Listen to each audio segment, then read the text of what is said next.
Vincent Torres, Jason Villanueva, Jason Villanueva, Candy Vives Vasquez, Yeah. Nye Whitaker, Nye Whitaker, Michelle Wilshire Clement, I'm here. Jordan Wright, Present. Jason Wu. Jason Wu. Okay.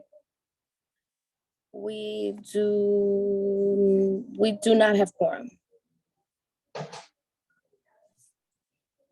Okay, thank you very much. How many were counted? Was that 24? 23.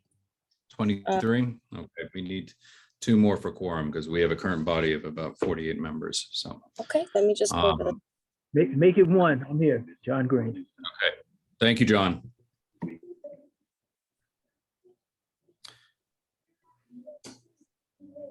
See that quorum is not present at this time. In an effort to obtain quorum, we will stand in recess for a period not to exceed 10 minutes. Thank you for your patience. The board secretary will keep the time. If a quorum is not present at the end of the recess, the meeting will We be have adjourned. quorum. We have quorum. Thank you. Good. All right. Excellent. And the meeting can continue.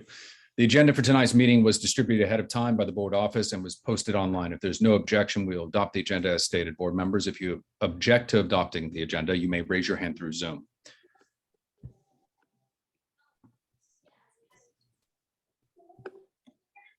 Okay. Seeing that no objections, the agenda for tonight's meeting is adopted. Now we'll move on to our pre-registered speakers. A few ground rules for those that are registering to speak. Please make sure you fill out the form so that way we can note you on the record. After you've signed up, providing your name and affiliation, you'll be allowed 3 minutes to speak. We advise that you take 2 minutes to address the board and then allow another minute for questions. We should have a timer that will be brought up on the screen for you to keep track. You should address your testimony again to the board, not to the public. You should speak clearly and into the microphone and should be prepared to respond to board members who may ask questions in order to clarify facts and opinions presented in your comments. Board members should only ask clarifying questions. Commentary will not be entertained. Has anyone signed up to speak at the public session, Angel? Yes, we have a few. The first 3 registered speakers are in order, will be Deborah Levine, Dominique Smith, and Cheryl Smith. Dominique Smith, and Cheryl Smith. Okay, great. Deborah, you're up. Good evening. Thank you, Chair. Thank you, community. I appreciate the opportunity to speak to you tonight. My name is Deborah Levine. I'm the director of the Harlem Health Initiative for the SUNY School of Public Health and Health Policy. And it is truly a pleasure to be here with you tonight. I am coming to talk to you briefly about an initiative that we're working on, Harlem Strong. We had the opportunity to present at your Health and Human Services because the goal of our project is to work on mental health, anxiety, and depression in the community, to support community-based organizations who traditionally don't do mental health work, to work with their community health workers, to help them identify issues around anxiety, depression. We are also working on a community advisory board, which will look at having not just elected officials, but also community members and members of the community who have experienced anxiety and depression who may or may not be in services. The real goal of this project is to end up with recommendations that we can support to our elected officials to create legislation that supports system changes around how mental health services are in our Harlem community. The goal of my conversation tonight is to share with you, we are doing a survey of both community-based organizations and houses of worship. And I wanted to share those survey links with you along with a flyer, which I will send to the district manager for distribution. The school is committed to coming back every quarter or so to report an update to the Health and Human Services Committee. We are also represented in having conversations with community boards 9 and 10. The goal is really to create a safety net for the safety net around mental health services. So I will drop those links in the chat, and please, I will also include my contact information. If you'd like more details, please feel free to reach out to me. We're right on 125th Street at 55 West 125th. Thank you for your time, and thank you all for your service. Great. Thank you so much, Deborah. Are there any questions from board members? Seeing no hands raised. Thank you very much. Next Thank up you. is Dominique. Hi, good evening, everybody. My name is Dominique Smith. I'm a representative of the East Harlem Community Peace Advisory Board. We do work dealing with issues of gun violence in the community, and we're here to talk to you guys just a little bit about what we're doing. I first want to extend an invitation to anybody who's interested in the issue of gun violence in East Harlem. If you're interested in doing some work on the board, speaking with us, and then some representatives from the Mayor's Office of Criminal Justice about what can be done about this issue in the community, feel free to reach out to me. I can put my information in the chat, just my email, smith@caasny.com. But the reason I'm here to talk to you guys today is because in our board meetings, we've discussed how in the complex of Wagner, as you may or may not know, there's an increase of gun violence. And on Palladino Ave specifically, there are young men or individuals who are riding their bikes through that street with shooters behind them, so shooting in the complex.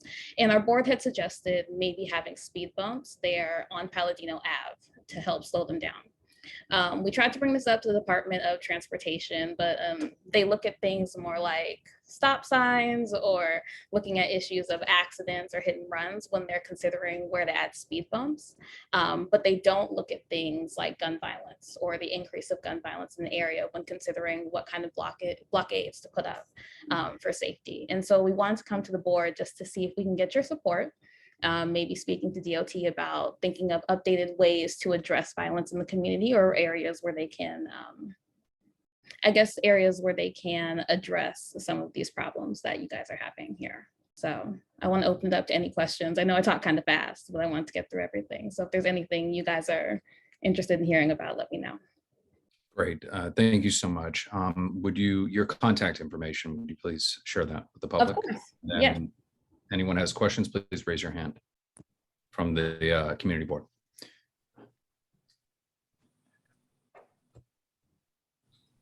Okay. I am not seeing any hands raised. Thank you. Could you state your contact information for the record, Of please? course, And then it is. Robin. Yeah. Yes. Oh, sorry, not to interrupt. It's smith@caasny.com. Again, it's the East Harlem Community Peace Advisory Board. We focus on gun violence in the community and ways to mitigate that here. So feel free to join us if you would like. Great. Thank you. I think I would love to come and join you at some point, and also too with our Public Safety and Transportation Committee. So thank you very Would much. love to have you. Thank you, thank you, thank you. Thank you, Dominique. All right. Moving on, Cheryl. Good evening, Community Board 11. I am coming to you representing Marcus Meets Malcolm, although I'm actually also on Community Board 10, but the issue I'm referring to is specifically related to Marcus Garvey Park, which sits within your jurisdiction. And I know I should probably also meet with Parks Department, but I figured since it's on my mind and your meetings tonight, I wanted to put it out there. And the main issue is really the restrooms, or the lack of restrooms in Marcus Garvey Park. There are no active restrooms. That's not just open air restrooms where the community is urinating just anywhere, next to a rock, next to a tree, and it's just increasingly inappropriate. I don't know when the restroom in the clubhouse will be open, but I think that's one thing. The second major issue is the fact that the residents within the basketball area has now develop their own outdoor gym outside. It's wonderful, but I think we could do better. So in this time of capital funds, it may be something that we push our local political figures to see if or not the park department can potentially get our residents an outdoor gym equipment. They've done a great job in creating something for themselves, but I think it would be wonderful for us to actually help them in some way because they are, with the bathroom and the lack of equipment in that particular area, I think that would be do the residents in the area, both in Community Board 10 and Community Board 11, significant justice. I'll stop for any questions or clarifying points if anyone has any or has any questions. Great. Great. And if they don't, I'll just quickly say Marcus Meets Malcolm is a local organization that does strengthening of community. We manage the open street on 120th Street between Mount Morris Park West and Malcolm X Boulevard. Thank you so much. Do we have any? And I'll put board my members? information in chat in case anyone has any questions. Yes, please do. Do we have any board member questions? Okay, I would definitely recommend reaching out to Jessica Elliott, our Environment, Open Space and Parks Chair, and having a Excellent. conversation as we gear up closer to the summer, dealing with our budget requests. Thank you so much for attending. We value your input. Angel, who is up next? Sure, just one second. I have Mbaki, forgive me for the last name, Tayam from the Harlem Children's Zone, then Noel Alisea from Metropolitan, and finally, Maria Mercedes Hubbard from Youth Action. Okay, and you said Becky was up, correct? Mbaki, I'm sorry. Mbaki, I apologize. I couldn't hear you. You're breaking up. All right, you're up. Yeah. Hello, everyone. My name is Ppe Giveaway. I'm a French bilingual community organizer at Harlem Children's Zone. It's a great pleasure for me to be here and share this panel with you. I will be very brief. I have 3 upcoming events. The first one that I want to talk about is about women's history. And I'm here also to celebrate all women, especially the brave ones who are community leaders and helping in our community.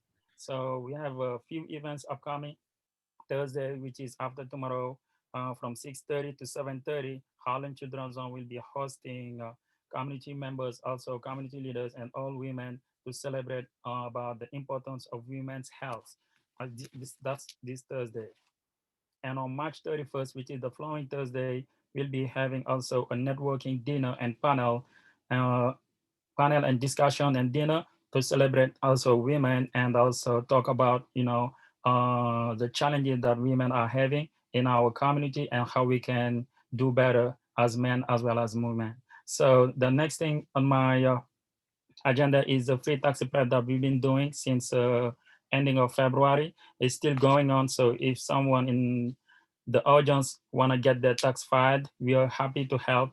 And they can call us at 212-932-1920. 212-932-1920. We will be happy to schedule an appointment. It's a drop off and a pickup. So you're gonna drop off your tax documents like W-2, 1099, and all documents that's related to your file, and we'll be happy to assist you and file it for you. The next one is our community advisory board meeting that we'll be having on April 4th, and it's gonna be empowering women, but also men of our community leaders. We'll be also having like summer youth employment, career exposure opportunity, summer program, and many job opportunity that we can help for youth and adults. Thank you so very much. If people have questions, I'll be happy to answer. Wonderful. Thank you for attending. Do we have any board member questions? Okay.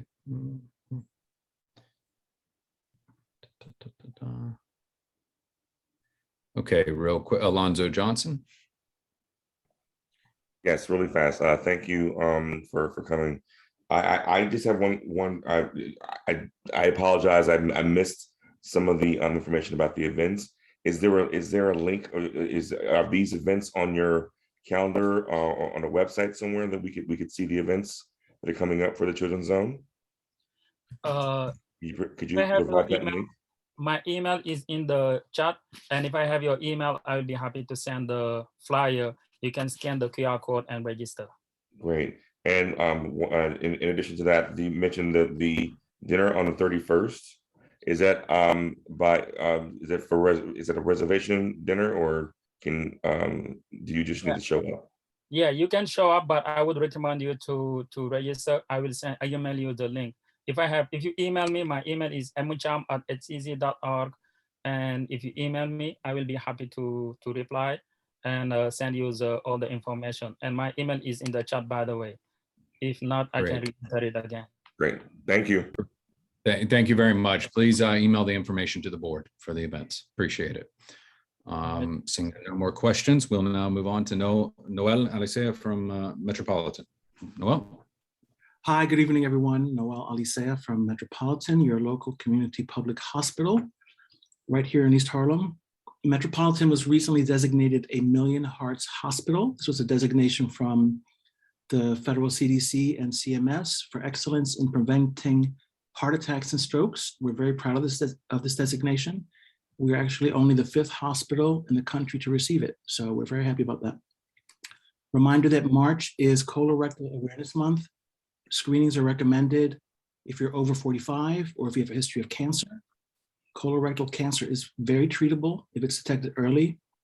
Everyone's familiar with colonoscopies. I know a lot of people dread them, but colonoscopies are one of the few tests where the provider can resolve the issue right on the spot. There are alternatives to colonoscopy that are also available. The important thing is to get screened. Colorectal cancer is the 3rd most commonly diagnosed cancer and the 2nd leading cause of cancer death in men and women combined. And it has particularly devastating effects on communities of color. Just a shout out to some of our elected officials who attended our CAB legislative breakfast in addition to our lobby day. Over the course of both, we were joined by the borough president, by Assemblymember Gibbs, and representatives from the offices of Speaker Ayala, Deputy Speaker Ayala, State Senators Clear and Serrano, and Assemblymember Seawright. Thank you. On April 6th, the hospital will be holding a recruitment event for nurses, behavioral health assistants, and surgical techs. We'll be hiring immediately for those positions. There's a flyer that I'll send to the community board office to share. It's on Wednesday, April 6th at the hospital. 2 more quick things. This week is also LGBTQ Health Awareness Week. Metropolitan has a Pride Health Center with a full range of services for LGBTQ individuals, and is one of the few public hospitals in the country that provides gender-affirming surgery to patients regardless of their ability to pay. This is a life-saving surgery for the patients who need it. And last but not least, shout out to all the women during Women's History Month. Women are the linchpin to family health. We know that, but we also want to encourage women to take care of themselves. We need you. Thank you.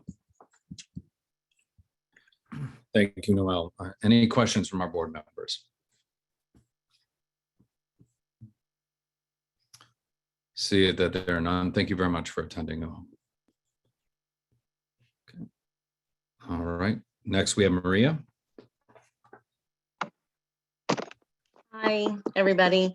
I'm Maria Hubbard. I am representing Youth Action, Youth Build. I'm actually serving my internship with this organization. So I'm getting to know a lot of information. If you have more questions, I've included contacts you should reach out to. So that would be Moses McBride, the Workforce Development Coordinator at Youth Action, Youth Build. But I just wanted to inform everyone that enrollment is happening right now. Youth Action does test prep for task, vocational training, paid internship, and in 3 areas: hospitality, construction, and food service. So it's a 250-hour, 9-month-long vocational training program. And the goal is to, have young people who were not successful with graduating high school have an alternative. So this is an alternative. If we could ask people to reach out to any young people you know who are struggling, families, community members, guidance counselors, even, school members who have students that would benefit from a vocational training program, please reach out. I've put a link in the chat for the application, but I'm gonna repost it for anybody who joined later, and along with telephone number and more information. Just to clarify, this is for students between the ages of 17 and 24 years old. And any questions that I would be able to answer, hopefully? Yes, would you be able to include your information, contact information, please? Yes, I'm gonna repost it right this now. Yep. Okay, board members, are there any questions?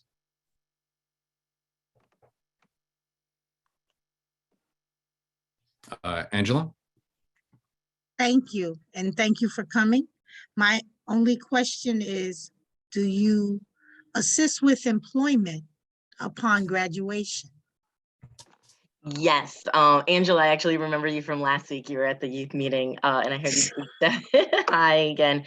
Yes, there are job placement opportunities. Yeah.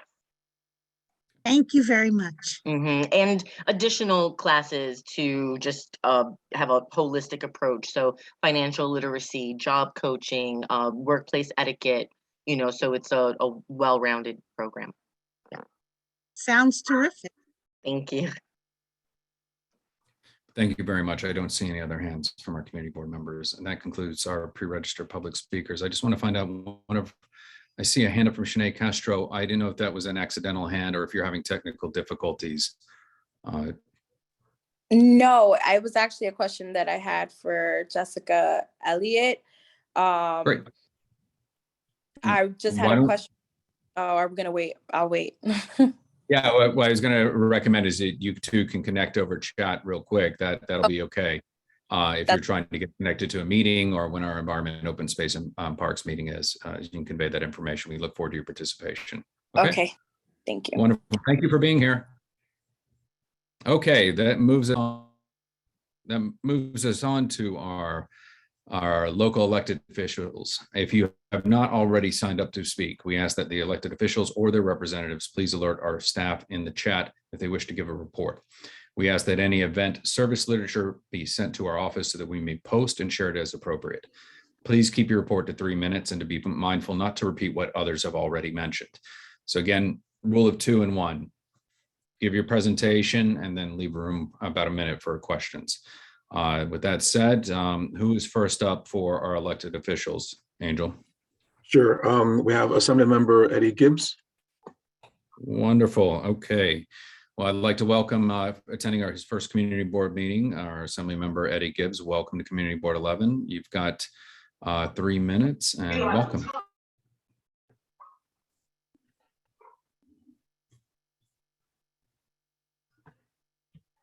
Okay, you are muted, Eddie, if you are speaking. Okay. Well, the Assembly member may have technical difficulties. Hold on 1 second. He should be on. But, well, as you guys know, the Assembly member has been on 55 days, right? As of 55 days, has become a member of Aging Committee, the Committee for Corrections, Mental Health, Committee of Science and Technology, Committee of Tourism, Parks, Arts, and Sports Development. He's a member of the Black and Puerto Rican Hispanic Asian Legislative Caucus, also a member of the Puerto Rican Hispanic Task Force. In 55 days, the Assembly member is a prime sponsor in 10 different bills, all surrounded in public safety, arts and culture, education, and criminal reform. Right. We also hosted one press conference with NYCHA about safety in NYCHA senior buildings. And we also co-sponsored around 43 different bills. I believe the Assembly member is more like less meetings, more demonstrations. So we'll be having more press conferences and we'll be visiting everybody here personally, hopefully not as much Zoom. We're more of a live and interactive kind of bunch. Any questions? Okay, board members, if you have any questions, please raise your hand. I'm hoping the assembly member gets on. I think he's actually up in Albany right now. It's running late, so I was hoping he got on. My apologies again. Oh, and I'm Jason Cruz. I'm the assembly member's chief of staff. Our contact information is my email is cruzj@nyassembly.gov.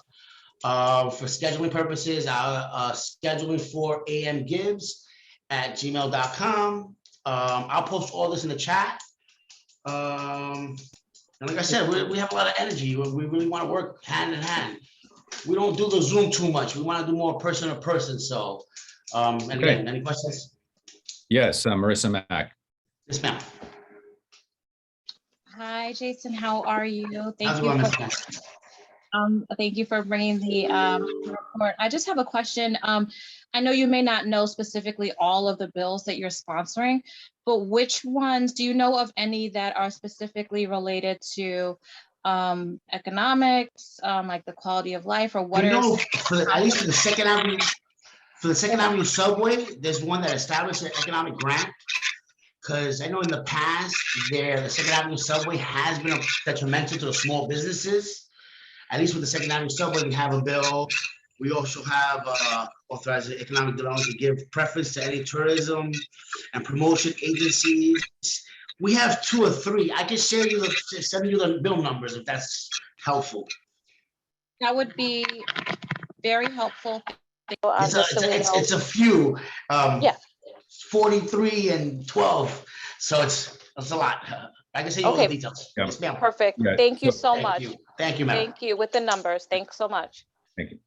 Thank you. Thank you, Marissa. It's a good question. We typically, when presenting, it's helpful because that way you can put in the chat, you can say what the bill numbers are and then just drop them right in. So that way we can actually do our due diligence and work. Are there any other questions from the board members? I don't see any. I just have one quick one. Bail reform is a hot topic, and he had commented at 23rd Precinct council meeting about guns, and that if you have guns, you need to be locked up. I wanted to find out, is there any movement on bail reform and where he stands on that? We're getting there, X. We're getting there.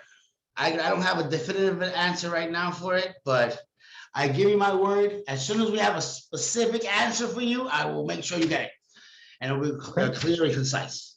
I just don't want to, there's a lot of stuff brewing, so I don't want to jump ahead. And if I don't want to speak out of, you know what I mean, of lack of knowledge that I may not have at the moment. But I know tonight, that's one of the biggest things that they're up there debating about. Okay, like they're literally thank you. in session right now. He was supposed to be on, so I'm guessing he's in session. That's fine. So. That's sorry, fine. my Thank apologies. you. No, thank you for addressing it. You can come back and welcome to attend not just full board, but feel free to come into our Public Safety and Transportation Committee or any. Yeah, like I said, please, I'm gonna share my email, my information. Whatever questions, we're open door policy office. We're very energetic. We're ready to go. Okay, thank you very much, Jason. Good seeing you. Thank you. All right. Next up, and just a quick reminder, I know our BP is going to join us, so we may move out of order on, if there's no objection to that from our board members, when our BP lands, we may just jump in the middle of the reports to have him address, because he's multitasking today. Next up, we have, I'm going to go here. Who do we have next? Angel? We have Stacy from Assembly Member Anez Dickens' office. Great. Stacy, you have 3 minutes. Thank you. Thank you. Good evening, everyone. So the Assemblywoman Inez Dickens would like to introduce some of the bills you may have heard in the previous meeting, or other members who have been on other meetings, but I just wanted to go through a list of a couple of that she's trying to introduce for this year. She wants to amend the New York penal, which is the aggravated harassment in the first degree. An individual that intentionally transfers bodily fluids such as feces, urine, and saliva onto another person without their consent can be charged with a felony offense. The second bill she wants to introduce is the limit number of drug and alcohol treatment centers to no more than 5 facilities in any given community board region. The next bill she wants to introduce is mandating that contractors and developers provided additional safety measures for workers hosting large construction materials many stories high. The fourth bill she wants to introduce at this time is establishing a captive and affordable insurance act for commuter van drivers. And the last bill right now that she wants to address is allowing inmates to request the prosecution to review of their wrongful conviction without having to hire an attorney. So that's what we have at this time. I'm sure we are continuing to review other bills and or to get a bill number as we wait for these bills to continue to be in progress. So thank you for letting me share. Great, wonderful. Are there any questions from our board members?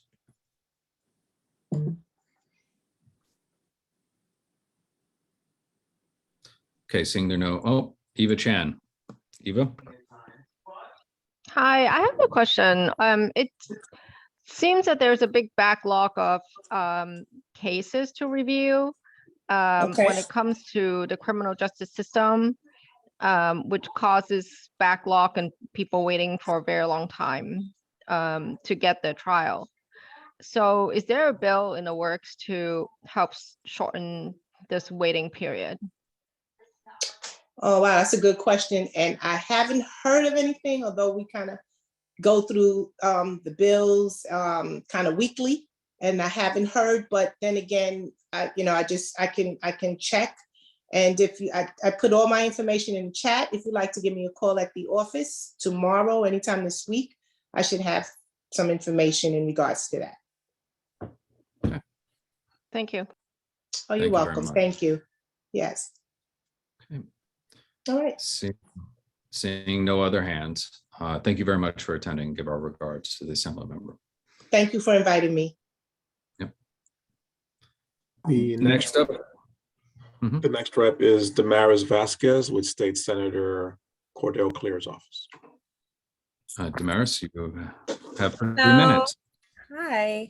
Hello, CB11. Happy Women's History Month. I believe that every month is with Women's History Month. Okay. The senator has been very busy in Albany.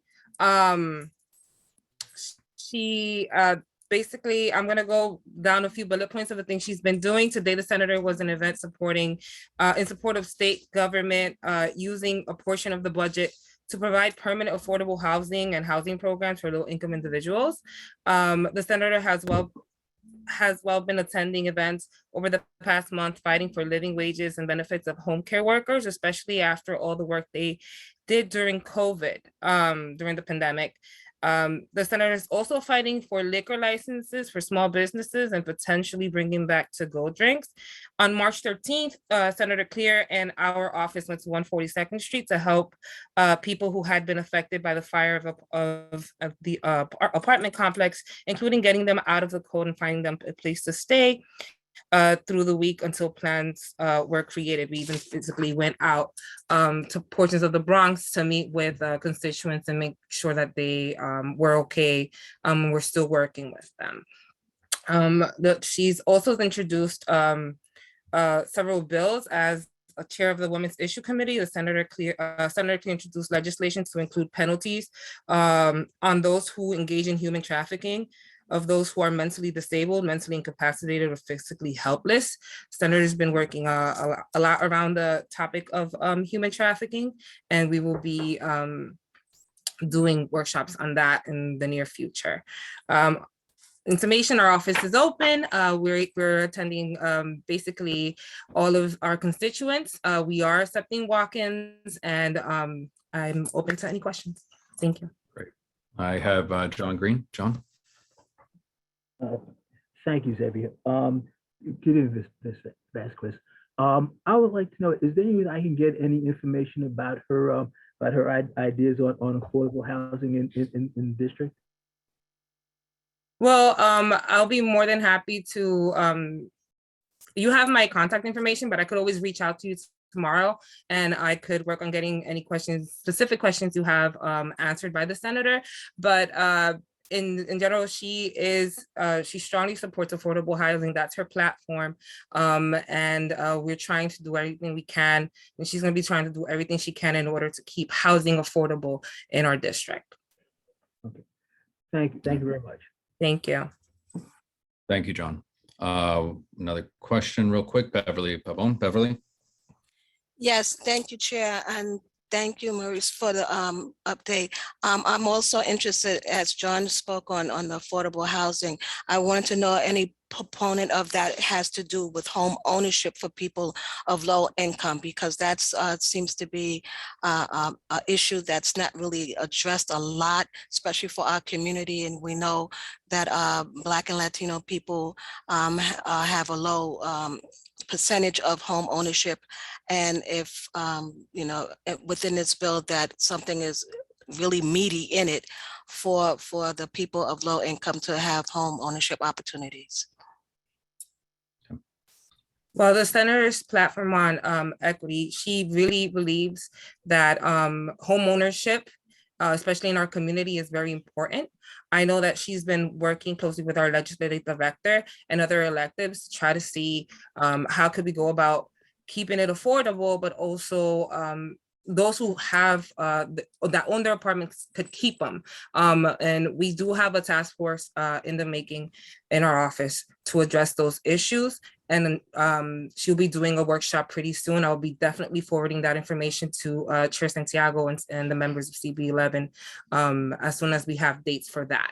But Ms. Pavone, I'll be more than happy, like I said earlier, to put you in contact with the right people in our office to answer those questions. But I could assure you that Senator Clear is very, very interested in making sure that people, you know, Latinos and African Americans have equal accessibility to home ownership and affordable housing. That's a fact. Thank you. Thank you, Beverly. Great question. Really appreciate that. Thank you, Damaris, for being here. We're going to move the agenda along. Who is next, Angel? Sure. Harry Gale with Councilmember Julie Menon's office. All right, Harry, you have 3 minutes. Hi, everyone. How are you? Good to see you again this month. We'll keep this brief. Just a few things that we'd like to mention. First, we are so excited to announce that we have brought a new composting site to District 5, but for CB11, it's relevant that it is towards the border of CB5, the northern border. It's now open at Asphalt Green, right next to it on the south corner of 91st Street, the southeast corner. Sundays from 10 to 2, there will be composting. So if you'd like to go and bring your perishables, there will be bins and tents where you could compost, and it will be picked up by Grow NYC, who are partners of DSNY, and will make sure that your perishables are disposed of properly. We're very excited for that. We just had our first hearing in the City Council on, as chair of the Small Business Committee, it was on the city government's response to small businesses during COVID and how they were able to support small businesses, what we could work on and learn to do differently. And we had many more bids and small business owners testify than we were expecting, and we're very happy with how it turned out and feel like we have a lot of great feedback to work on. We have been dealing with GoPuff and other grocery app delivery services to see what we could do about their dangerous 15 to 20 minute delivery promises that put pedestrians and motorists in harm's way, and had a very fruitful meeting with GoPuff. And finally, we would like to publicize our event this Sunday at noon of the inauguration of Julie Menon, which will be at the 92nd Street Y. And I will make sure to send Xavier those details. And that's all for me. Okay, great. Thank you. Are there any questions for Harry? So seeing that there are no hands raised, thank you very much. Appreciate you taking the time. Thank you. Welcome Thank you, in. everyone. All right, thank you. All right, next, Angel. Maggie McDermott with Deputy Speaker Diana Ayala's office. Good evening, everybody. Hope you're well. This is Maggie McDermott, the Director of Special Projects in the Office of Deputy Speaker Diana Ayala. As the Chair of the General Welfare Committee, Deputy Speaker Ayala hosted a hearing on the impact of the expiration of the eviction moratorium, which was about 6 hours long. There is potential for mass evictions if the necessary funding is not secured for this program. Deputy Speaker Ayala has been working closely with city and state partners to ensure that funds are in fact obtained. Residents can still submit ERAP applications. The state of ERAP is dependent on the procurement of funds. Housing court judges are continuing to call on cases with residents who do not have legal representation. Deputy Speaker Ayala and Speaker Adams are advocating for the right to counsel, asking housing court judges to slow down the process by not calling cases up when residents do not have legal representation. We all know we're in the midst of budget season. With great hope, the budget will be approved by June 30th. There is a new family enrichment center that is coming to East Harlem. Family enrichment centers are walk-in community hubs that are designed in partnership with families to provide the services and supports each individual community determines are needed to strengthen and support family well-being. The centers seek to provide families with concrete resources and to build protective factors that strengthen well-being and stability. These programs will provide a welcoming, safe, and accessible home-like environment that is open to all, where neighbors can connect, contribute to the community, find resources, support one another, and build protective factors that help their families thrive. Back to the ERAP for one moment. I just want to reiterate that Deputy Speaker Diana Ayala is advocating to ensure there is adequate funding in the budget for rental assistance with the wave of eviction proceedings that are happening due to the eviction moratorium being lifted. And that's really all I'm here to report on this evening. Are there any questions? All right, Maggie, we have one question. Alonzo Johnson. Alonzo. Thank you, Chair. And thank you, Maggie, for coming this evening. About the ERAP program, I'm fully aware that there has been a backlog of approvals for ERAP. You mentioned that Diana is adamant about increasing the funds. Is there also the possibility of people still submitting their ERAP applications at this time? Only reason I ask is because there has been a backlog of approvals at this point, and people who have submitted their ERAP applications months ago are now being approved. So are they still accepting new applications at this time on top of that? That is correct, and that is a great question. I was informed that yes, residents can still submit ERAP applications. Okay. You know, but there's a dire need for funding, additional funds. Thank you, Maggie. Thank you, Alonzo. That's a great question. Stephanie Arroyo. Good evening. Hi, Maggie. I just have a quick question when it comes to this ERAP program. I've heard that some people who have applied who are in subsidized housing, that they are being told because they're in subsidized housing, they will not be provided the award, even if they went through the whole process and through their subsidized housing management office, they're being told that they look like they're approved, but they're being told that funds won't be dispersed to subsidized housing. So I'm trying to understand, do you guys know anything about that? Are you guys looking into that? Is that miscommunication, or what's going on with that? We can definitely look into it, but as you know, the ERAP program is actually a state program. So while our office is in fact helping residents and constituents complete and submit the applications.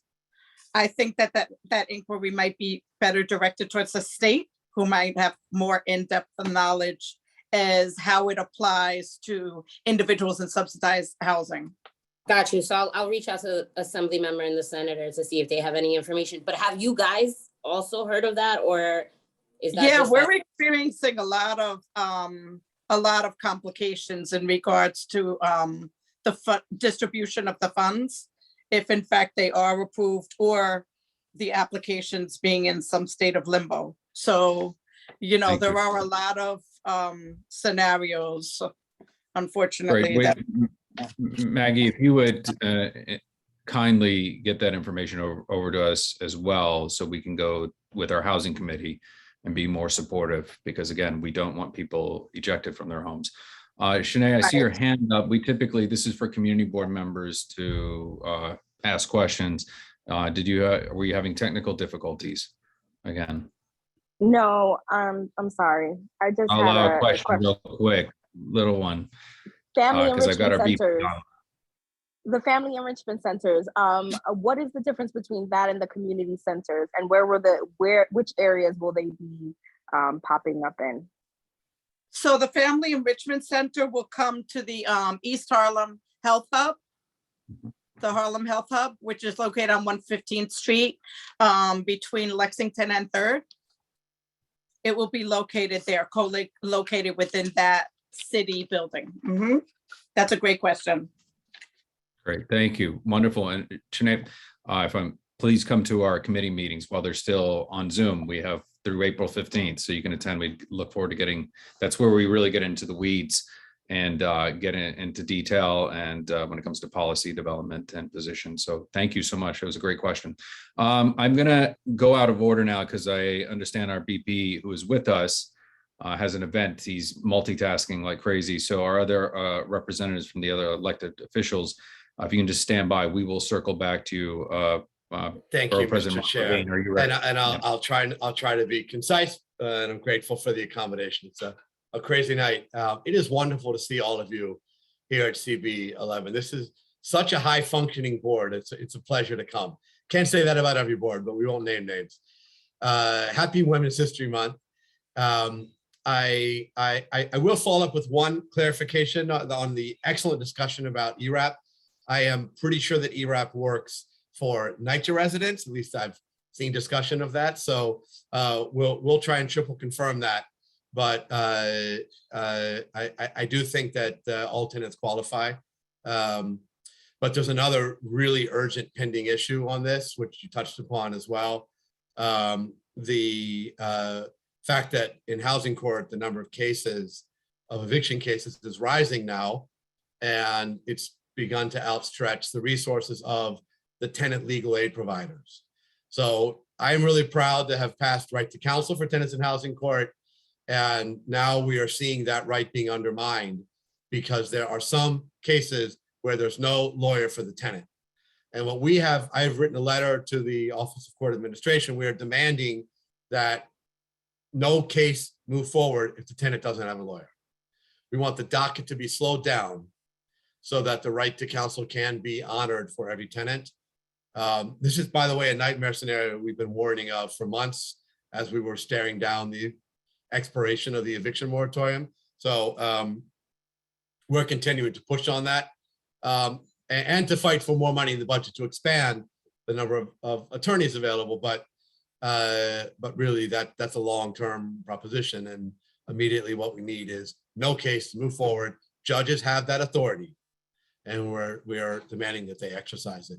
On an issue that's closer to home for you as a community board, what a roller coaster it's been on the open meetings law, which, you know, was set to expire last week, and the night before we got a 1-month reprieve. It really threw into disarray a number of meetings that had been scheduled. We had our borough board scheduled for that morning. Chair Santiago was there. We went hybrid at the last minute. So while we are relieved that we have a 1-month extension on the status quo, it's really not acceptable that we live this way with such uncertainty. We really need a permanent fix here. And I have been working with my friend, Senator Brad Hoylman, who has a bill in the state Senate that would allow on a permanent basis community boards to offer hybrid meetings. This would be the kind of solution that we really need. It takes resources to run a hybrid meeting, we know that.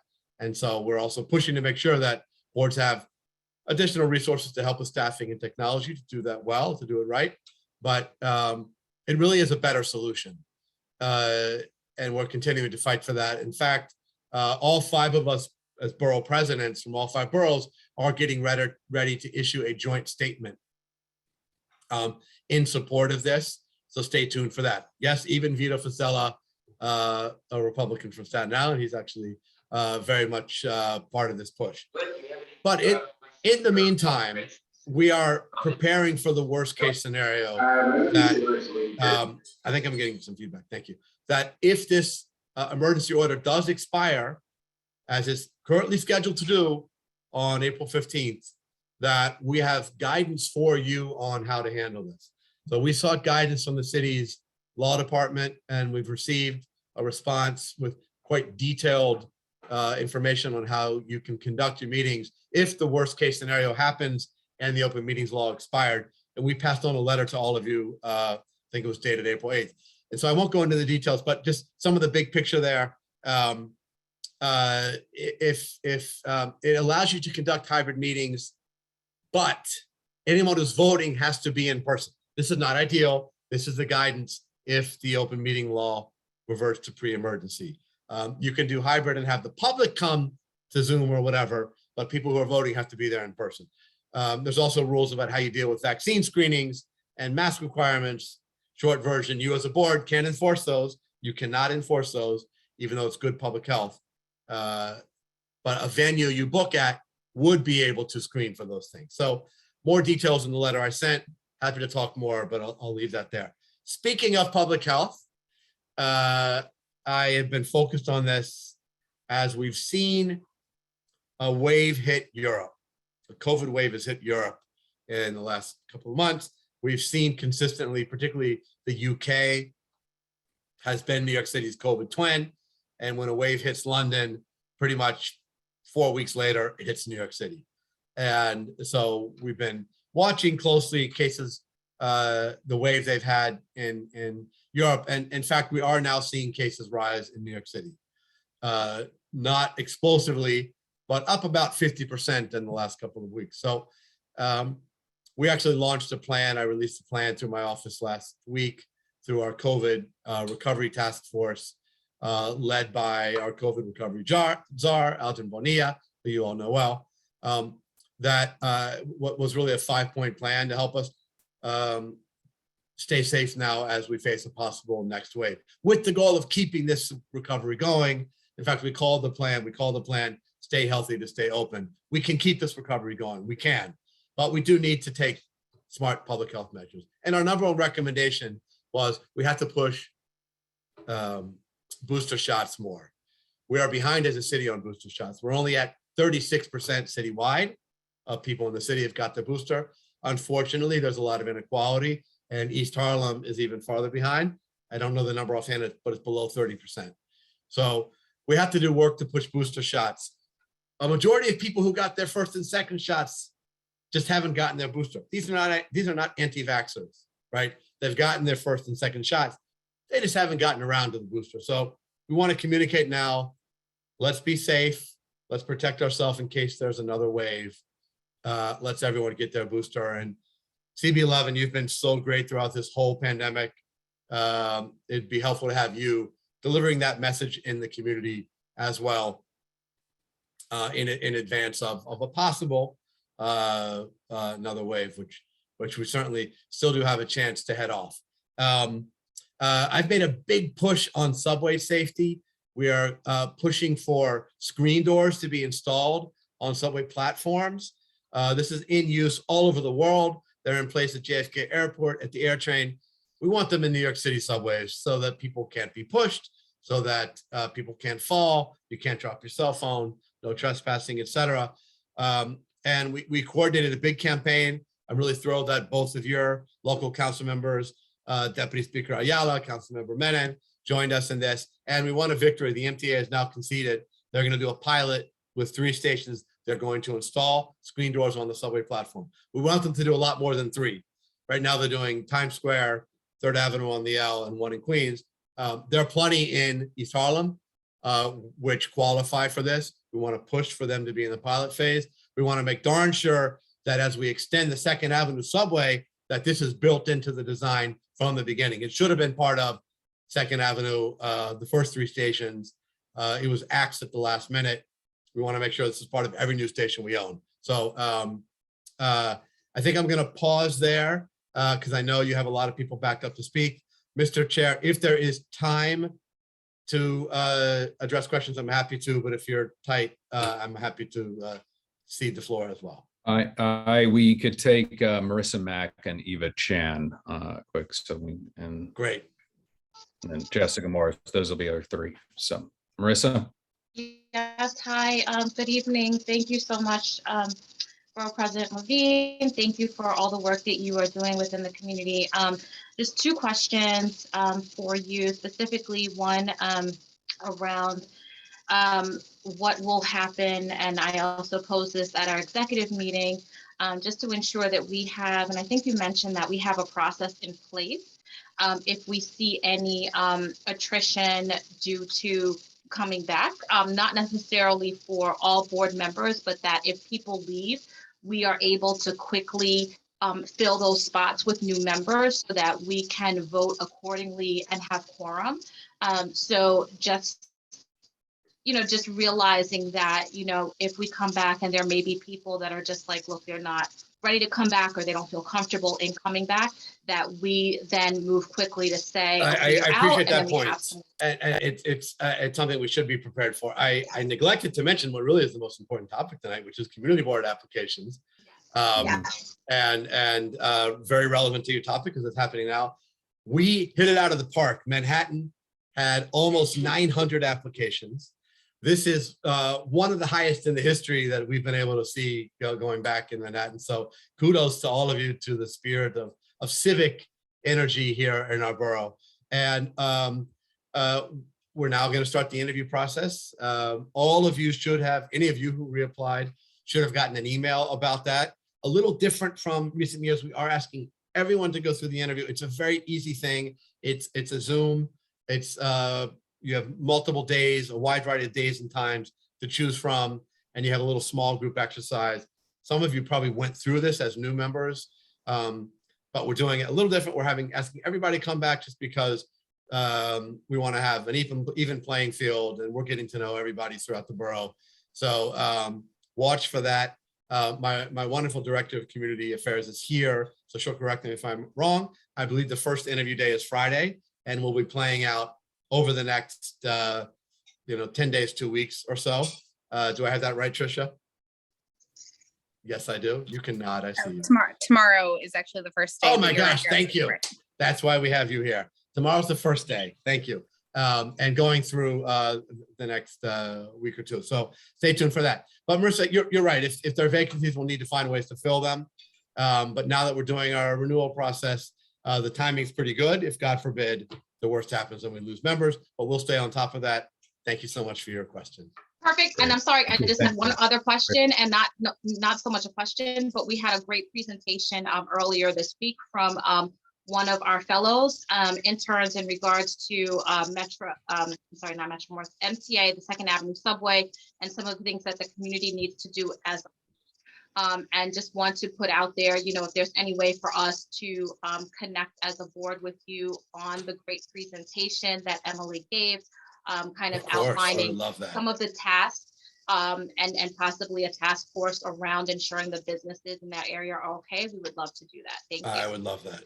Okay, wonderful. Thank you. I'm going to ask Eva and Jessica, please keep your questions. And I'll be quick in my answers too, Mr. Chair. Yeah, great. Thank you. So we can keep the agenda moving along. Appreciate your patience, everyone. Eva.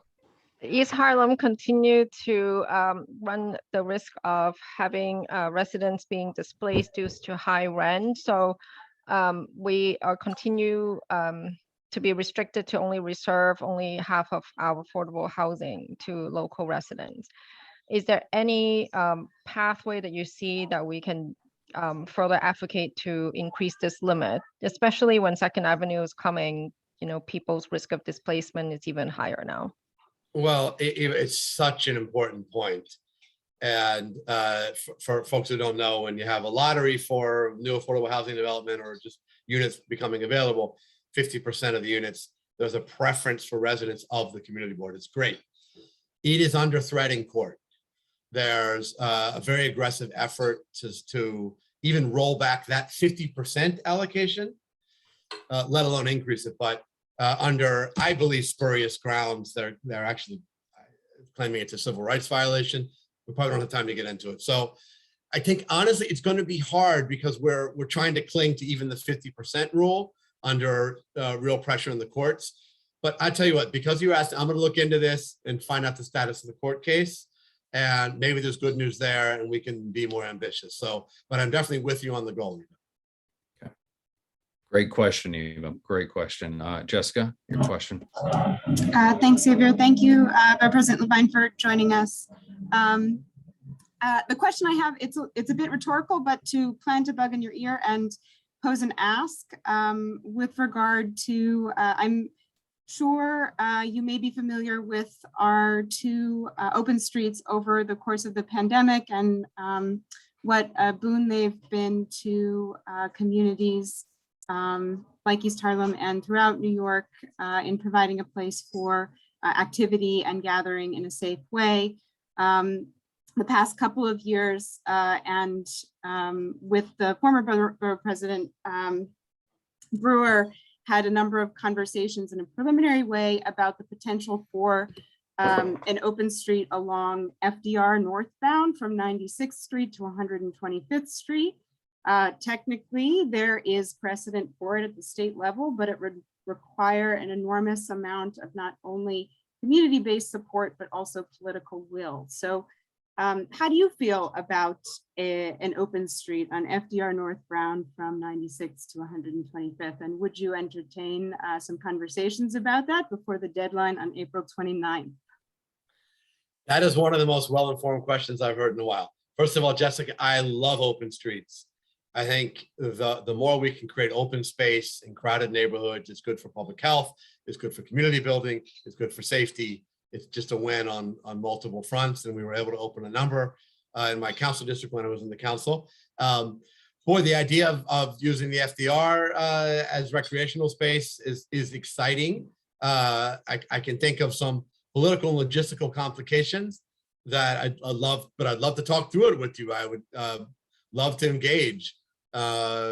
So if you want to reach out to my office to talk about it, great. We would love to be part of the conversation. Fantastic. And I know community support and community partners are a critical aspect to that being of any success, whether it's weekly on Sunday mornings like they do up in Boston along Memorial Drive, or monthly or annually to memorialize health in a community particularly hard hit by COVID with health challenges that are disproportionate to other communities nearby. So I believe it or not, rollerbladed on Memorial Drive when it was an open street back in the day. So I'm with you on that. Not to mention the sort of impassability of the current state of our Esplanade, and that being the foreseeable future to it. So having access to from one end of our district to the other end of our district before a decade of lives pass by it's an opportunity really to say this matters,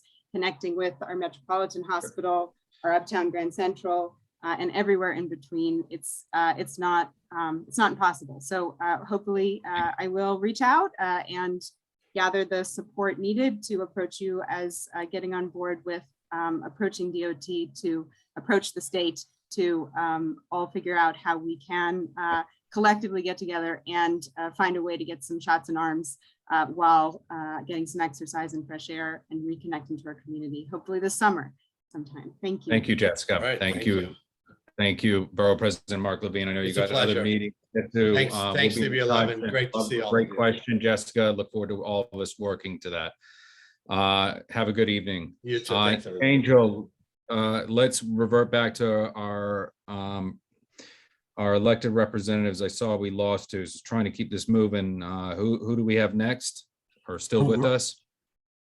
Marissa Maverich with Congresswoman Maloney's office. Okay, Marissa, and then who's after that? Do we have anyone from Espiats, Congressman Espiats? Marco Perez with the District Attorney's office. Okay, all right, thank you. Marissa? Hi, everyone. Yes, hi. Thank you so much for having me today, and it's a pleasure to meet you all. My name is Marissa Maverick, and I'm a district representative and caseworker in Congresswoman Maloney's office, representing New York's 12th Congressional District. With the state's new redistricting plan, New York 12 is going to grow to encompass parts of Manhattan Community Board 11, starting in the new year. And I am currently the representative from our office for this area in our district.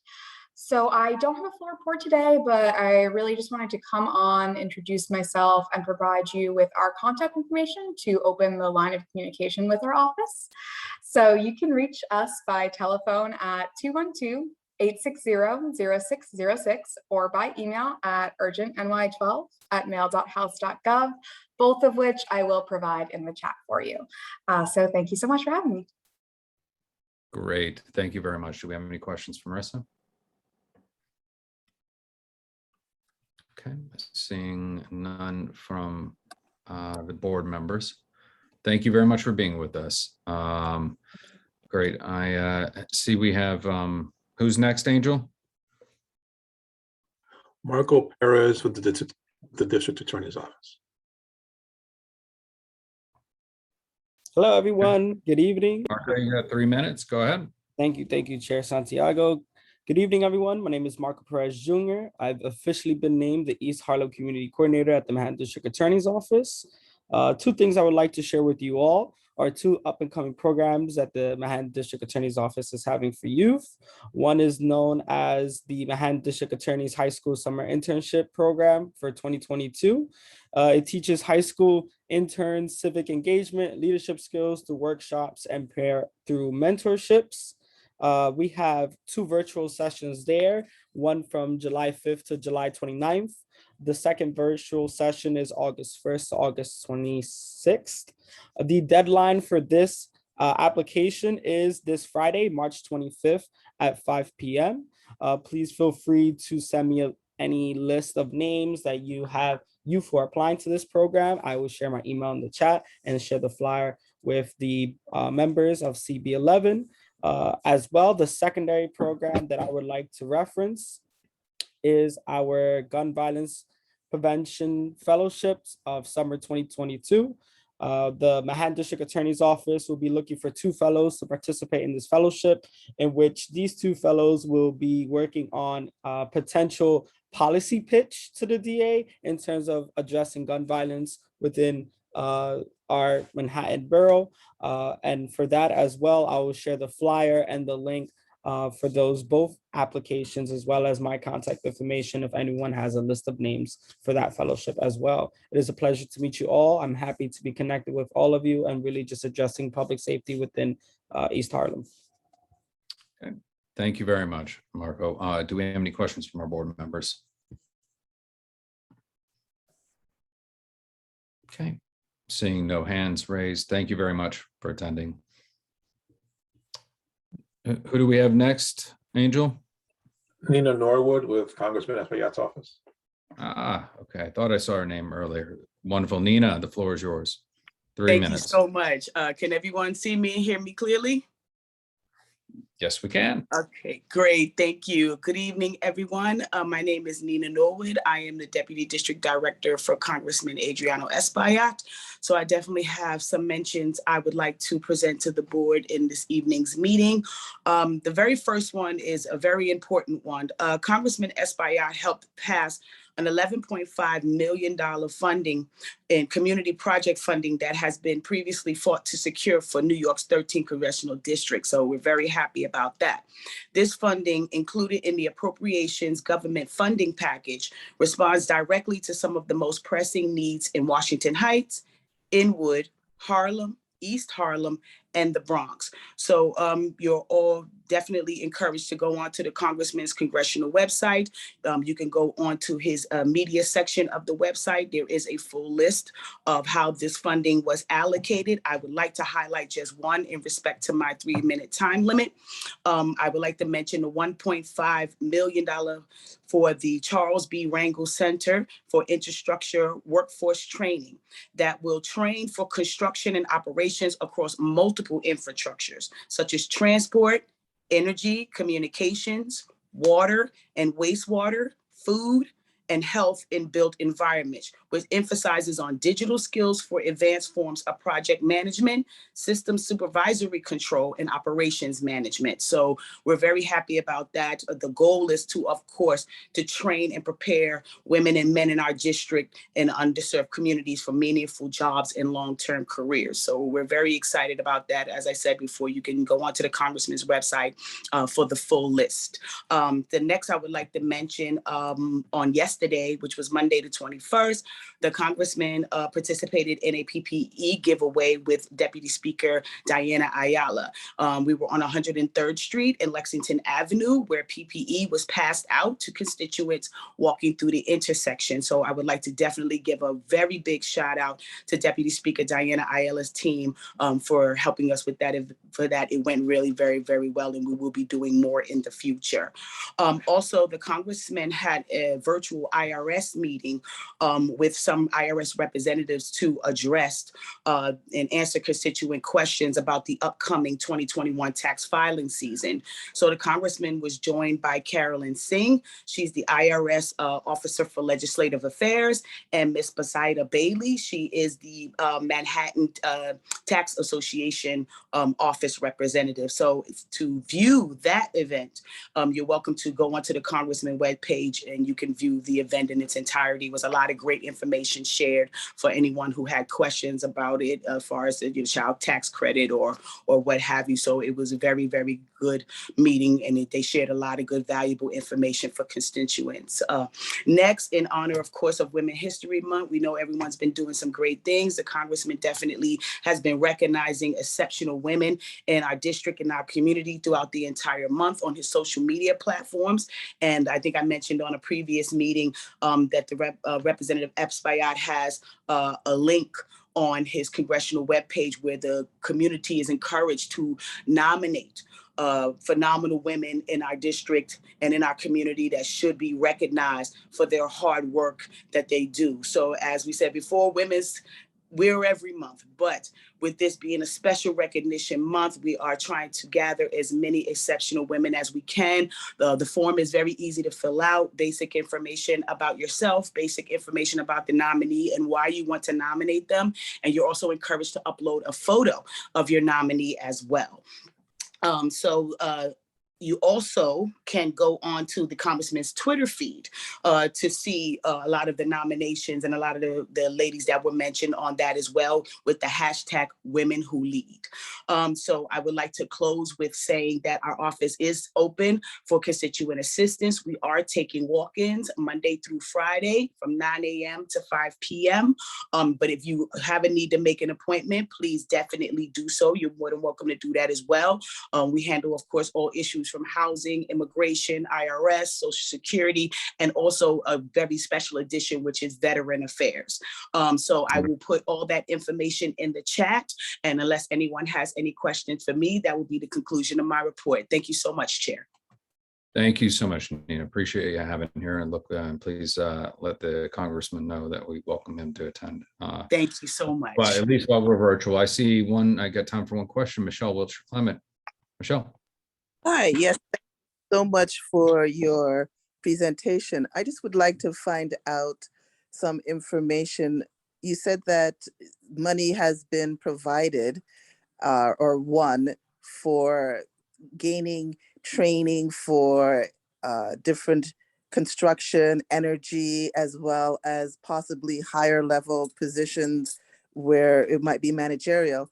However, will that training also lead to a possible job forum so that people not only get the training, but also get are led to positions that might be available?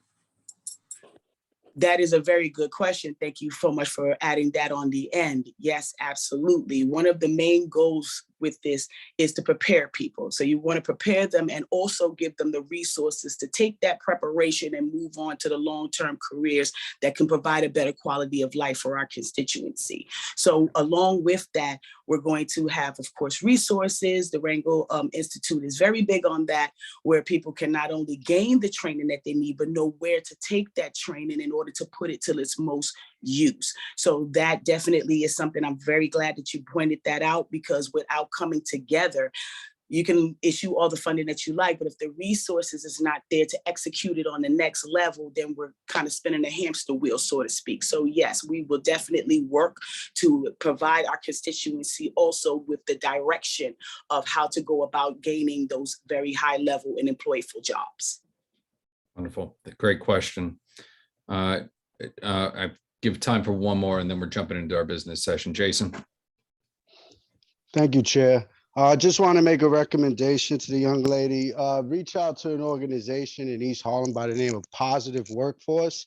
They have been performing these efforts with training, and not only training, but job placement, right? Putting people to work. Right. And they have been doing it for over 30 years. They're right in our backyard. And I know the congressman has some relationship, but I think it'd be, pivotal that we get that organization involved. Thank you. Okay.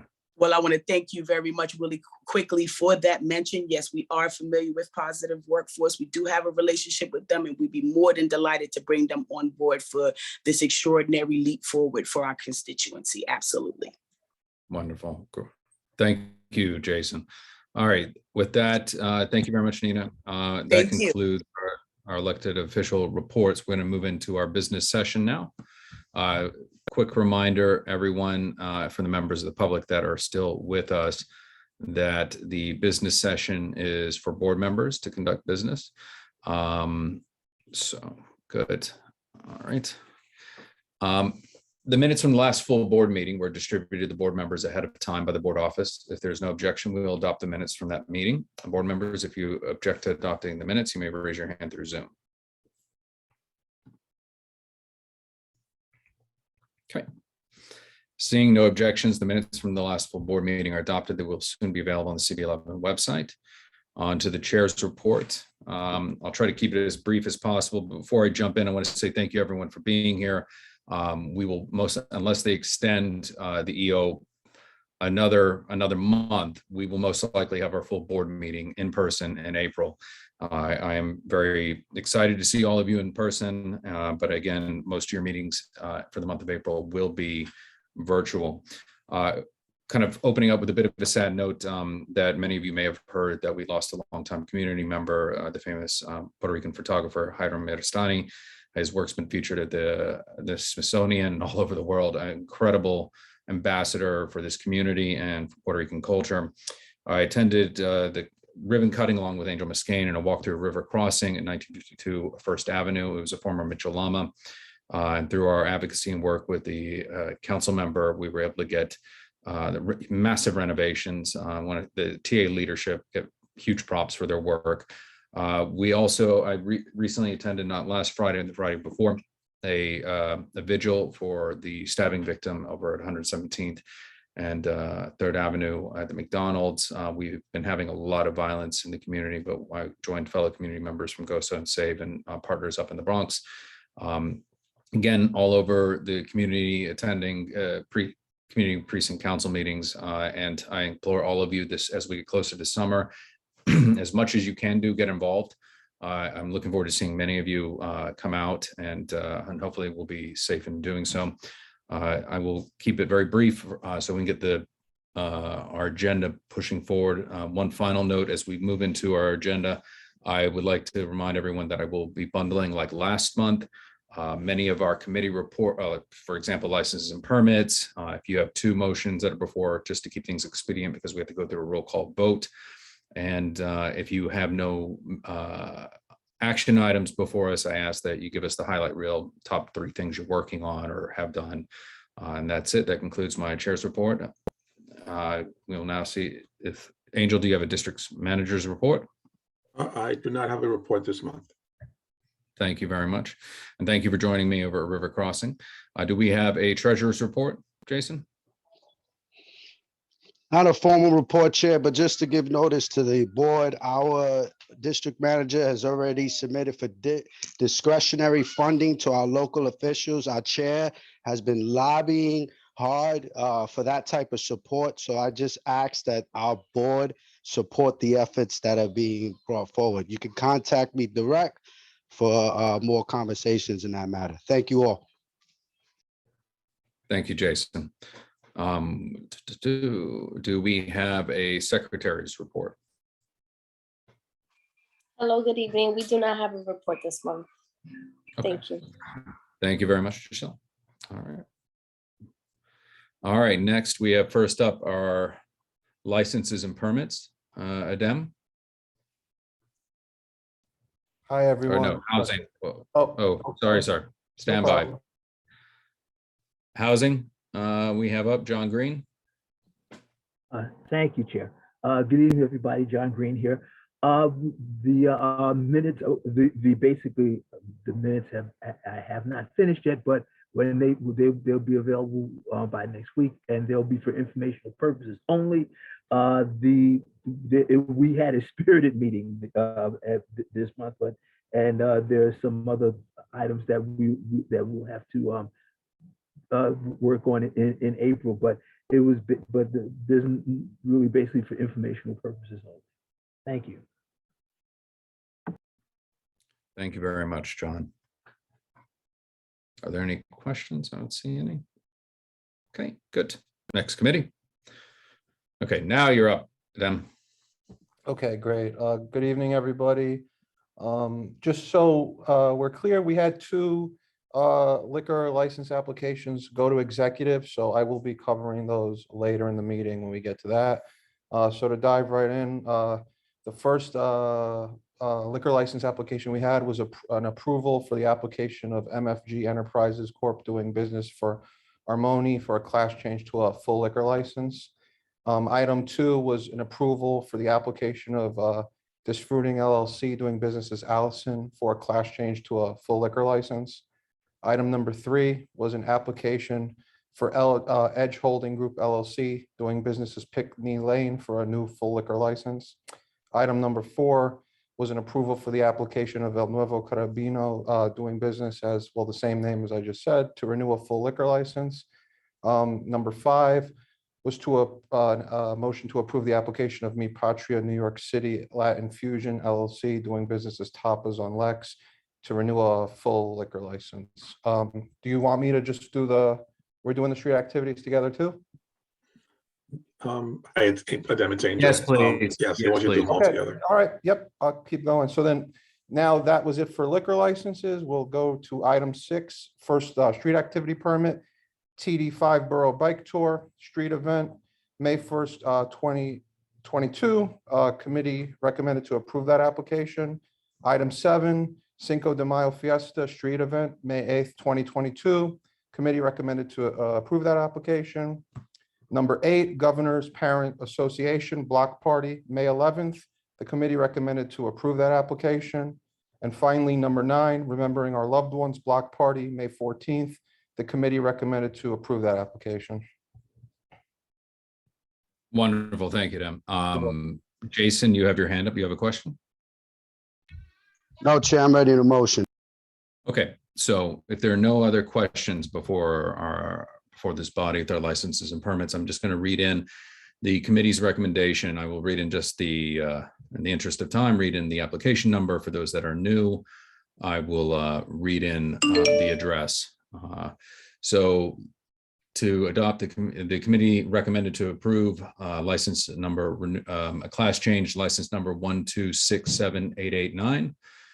Number 2, to approve a class change for license number 1319295.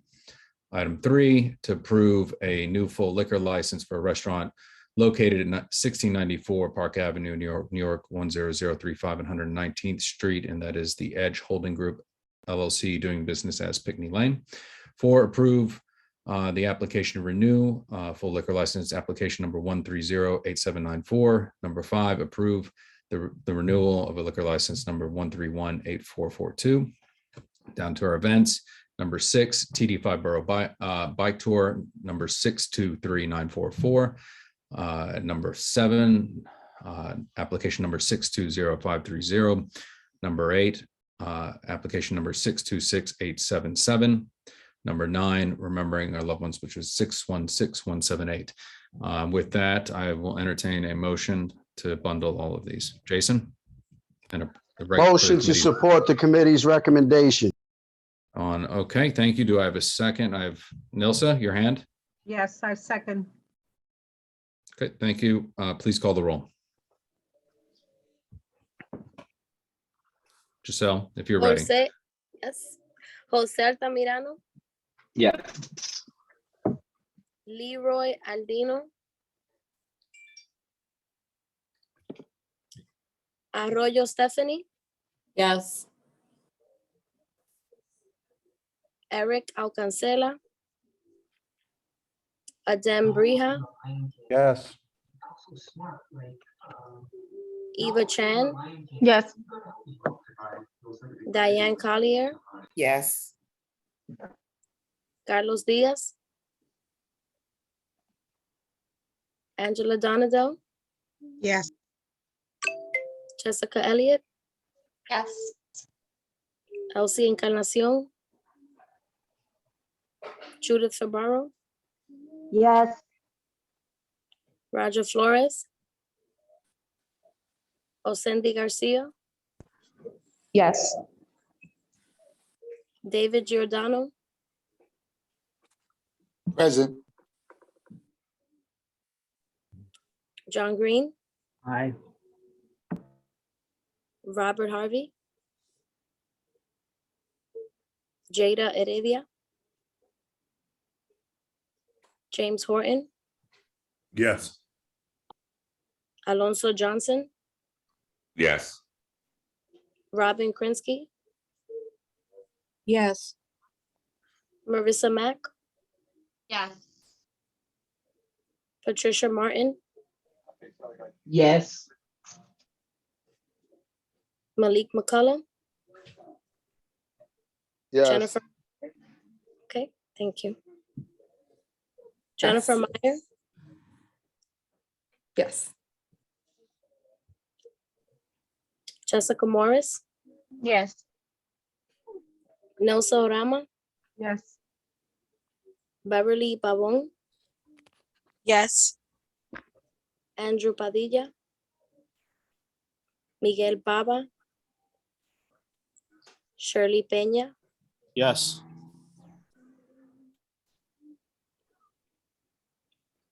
was that Shirley Peña? No, Miguel Pava, yes. Okay, thank you. Art Perez, Yes. Robert Perez, Yes. Savasia Robinson Teague, Natasha Rodriguez, Yes. Dawn Sanders, Yes. Xavier Santiago, Yes. Isaac Scott, Yes. Russell Schuler, Yes. Vincent Torres, Yes. Jason Villanueva, Claro que sí. Candy Vivas Vasquez, Yes. Nye Whitaker, Michelle Wilter Clement, Yes. Jordan Wright, Yes. Jason Wu.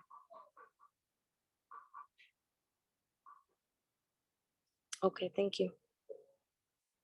Okay, it looks like the motion carries. Thank you very much. Dan, we'll circle back to you during the executive with those other 2 items. Next.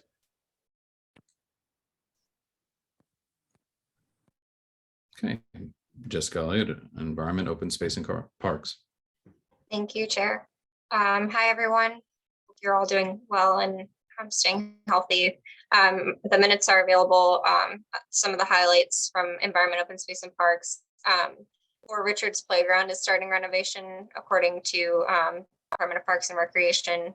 We had an informational presentation regarding some urban policy work that was done in our community at the Harlem River waterfront. So the study essentially was comparing how different districts and public spaces impact the public cohesion of a neighborhood. So they presented a map that shows, all the things that we already know about the differences and discrepancies that we experience in East Harlem.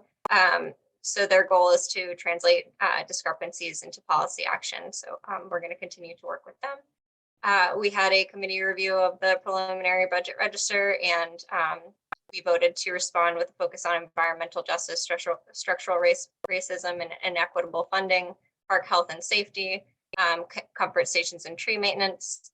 And then in our old business, we revisited a request for support from East River Crew, which is our action item today.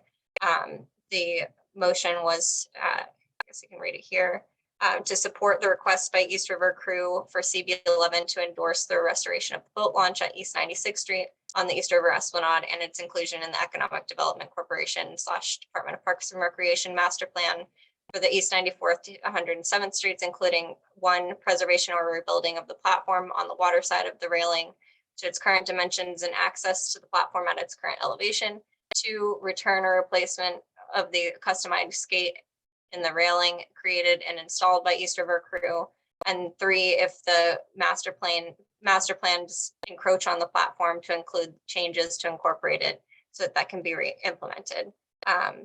And just lastly, before we get on to the motion, we had a committee discussion on goals and accomplishments. We're discussing and planning a CB11 Earth Day conference on March 22nd. So this is going to be a big event that is directed towards residents to come hear about presentations about projects that are ongoing in the neighborhood, including Department of Parks and Recreations and all of the East River Esplanade work ongoing right now. So we're going to be paying residents for their time to be there. We're working on it in committee and still planning, looking for a space. Hopefully there will be one that is big enough and accommodating people with everything going on. But I'm looking forward to reaching out to David from the Youth and Education Committee to talk about youth engagement. Otherwise, please feel free to reach out. And following the event on April 22nd, we will have a Parks Day event on the 23rd. So I know Harlem Art Park is going to be hosting events, but there will be others, I'm sure, around the neighborhood. So please reach out if you would like to get involved, and if you know, if you are a community-based organization that touches environmental justice or anything along those lines, please feel free to reach out, as we're going to be bringing together groups that are sort of working on the same issues together in one space. Okay, thank you very much, Jessica. I see one hand up. Jessica Morris, your question? Yeah, it's just a point for clarification. The group doing work, giving presentation on social cohesion and outdoor green space, the group is from Hunter College School of Social Policy, or can you just clarify what the group is and if there's students correct. Or Yep, there's students working, and that was a joint effort across 2 students. Great, thank you. Thank you, Jessica. Okay, seeing there are no other hands raised, there was a motion that came out of EOSP. I'm not going to read it back into the record. Our chair of that committee read it in. Is there a motion to adopt the committee's support request for East River Crew, the restoration? I see Jason Villanueva and then Jose Altamirano. Motion to support the committee's Jason? recommendation. May I have a second, please? All right, thank you. Please call the roll. Jose Altamirano, Yes. Leroy Andino, Stephanie Arroyo, Yes. Adam Brija, Yes. Eva Chan, Yes. Diane Collier, Yes. Angela Donadell, Jessica Elliott, Yes. Elsie Encarnacion, Judith Fabaro, Yes. Osendi Garcia, Yes. David Giordano, Yes. John Green, Aye. James Horton, Yes. Alonso Johnson, Yes. Robin Krinsky, Yes. Marissa Mack, Yes. Malik McCullough, Yes. Jennifer Meyer, Yes. Jessica Morris, Yep. Nelson Orama, Yes. Beverly Pavon, Yes. Miguel Pava, Yes. Art Perez, Yes. Robert Perez,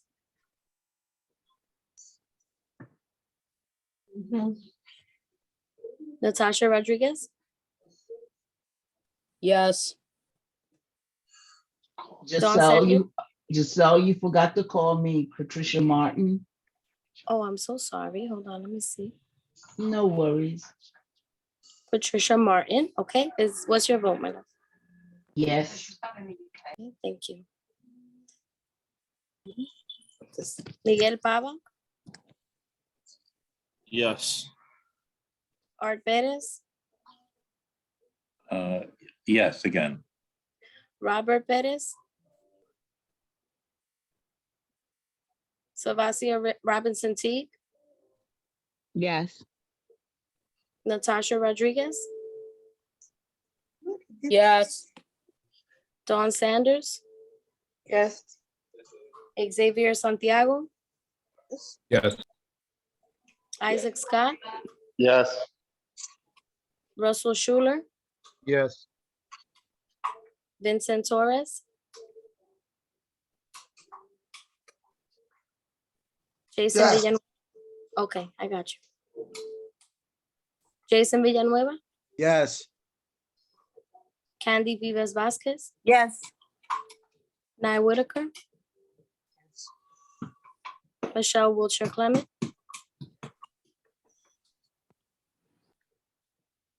Jason Jordan Wright, Yes. Jason Wu. Okay, motion passes. Okay, thank you. That concludes Environment, Open Space and Park. We now have Public Safety and Transportation. Jose Altamirano, give us your highlights from this month. Jose? I'm here. How are you? Evening, evening, everyone. Highlights of this month were that we had the district attorney's office in. The majority of our meeting was in regards to the many questions. So we had a lot of clarity brought up in the situation. As you know, gun violence in our community is plaguing. It's our number one public safety issue. And we had a lot of questions in regards why people are arrested and then released. Raise the limit, which was I believe it was a state law that was raised age of when a minor is in terms of gun. And there are certain individuals, particularly that are taking advantage of this and using young kids as weapons, knowing that they'll be out practically in 24 hours since they're minors. So that's also been an issue. And tonight, actually, myself and Michelle Wiltshire Clements joined the 25th precinct. We went there because they were releasing their new program, and they were presenting tonight. This program is focusing on removing guns from our community. Obviously, they'll be doing other things beside that, but it is very, we're actually looking very forward. The name of the program is called the Neighborhood Safety Team, so NST. We already have 3 officers. I believe it's going to be 5. They're going to have a sergeant in charge of them. They were presented tonight. This is definitely something that the community as a whole is looking forward to. They have this is not the, traditional stop and frisk. They are, if any frisks are involved, they will be within the confines of the law. But their objective is to remove guns from our community. And that's all. Great, thank you very much. Okay. Not seeing any hands raised from question from our fellow board members. Thank you very much. And I see Michelle Wiltshire Clement and then Beverly Pavon. You have 2 questions. And Diane Collier, and we'll do those 3. Go ahead. Michelle, Beverly, and Diane. Oh, sorry about that. So you don't have a question? It's not a question, it's more just an addition.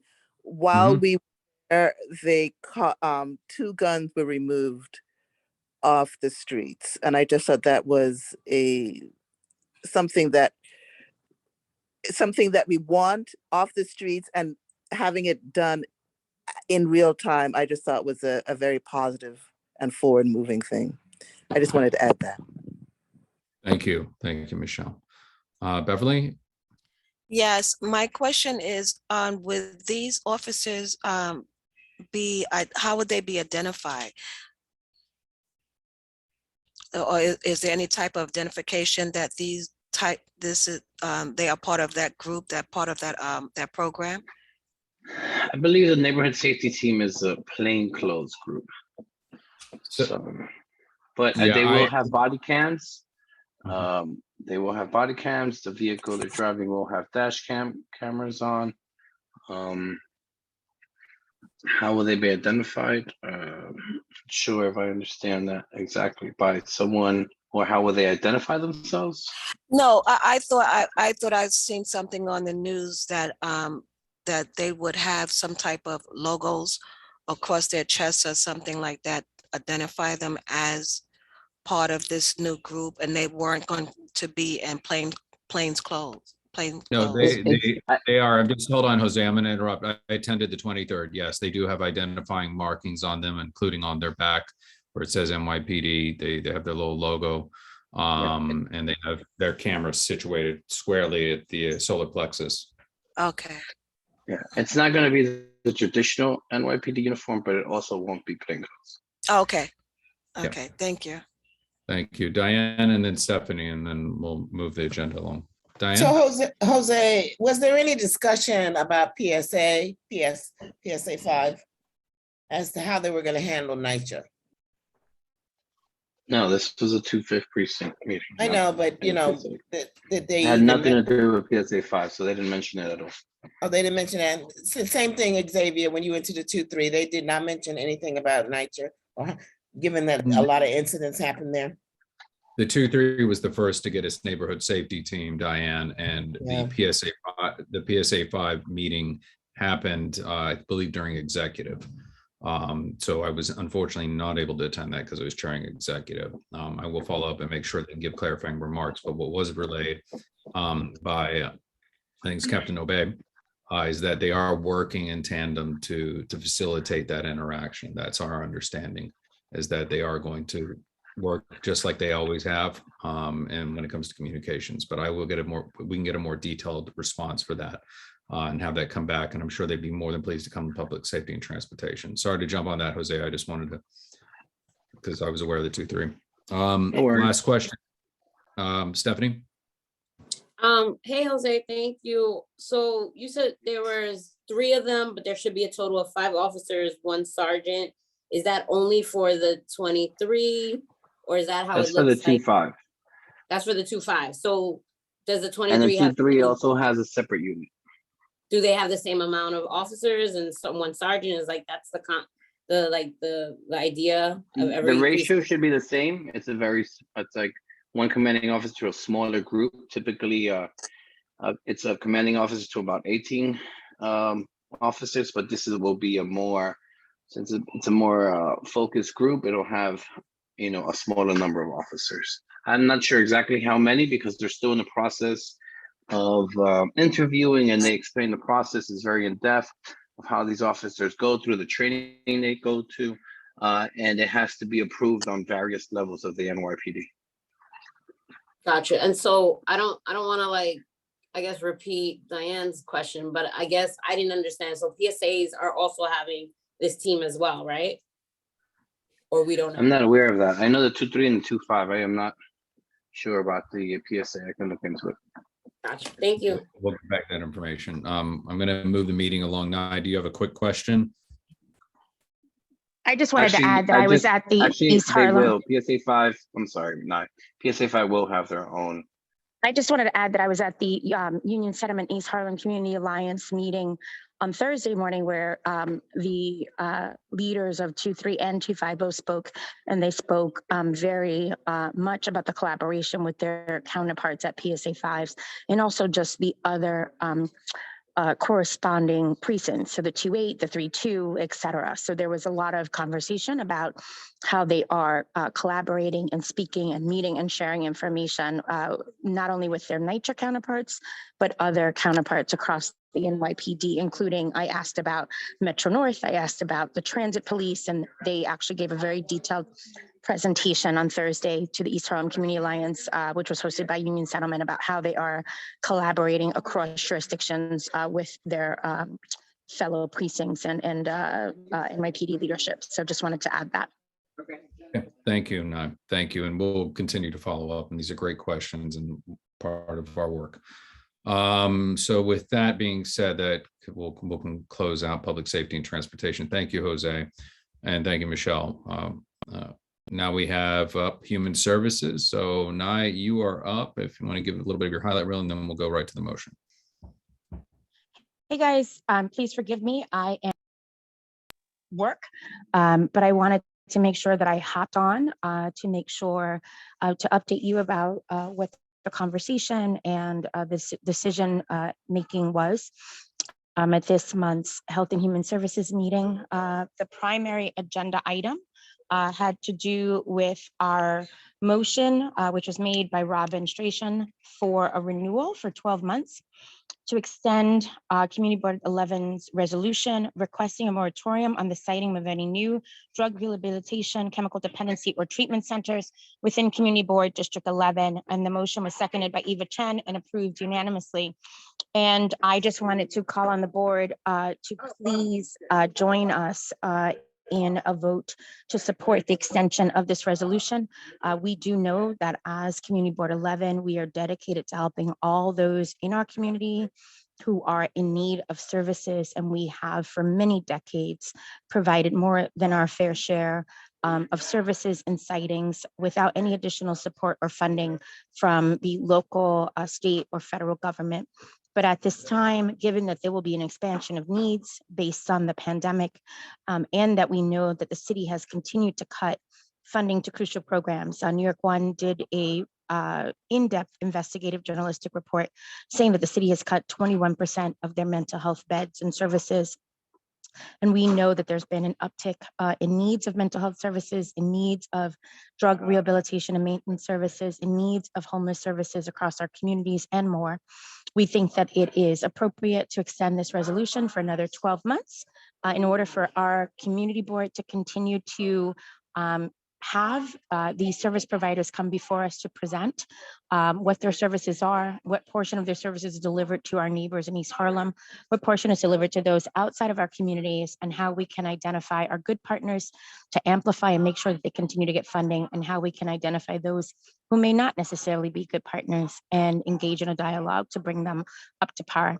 But also making sure that since there's been a switch in the administration as of January, that the new elected officials, of which 50%, if not more, of the city council, we have a new administration in Gracie Mansion, and we have new leadership on the federal level in terms of the governor and leaders across those agencies, that we renew this resolution so that we can now engage these newly appointed and elected officials in support of our call for a moratorium. And so that it was the main conversation. The board voted unanimously to extend this resolution for another 12 months. And we'd like to ask the committee extended this for another 12 months. And I'd like to ask the board for its support.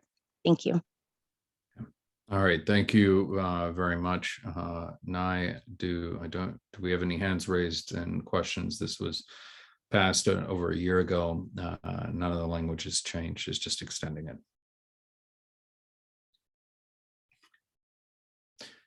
Seeing no hands raised, I will now entertain a motion to adopt the committee's recommendation to extend the moratorium, a call for a moratorium. Jessica Morris. I'd like to make a motion to support the committee's recommendation to put forward to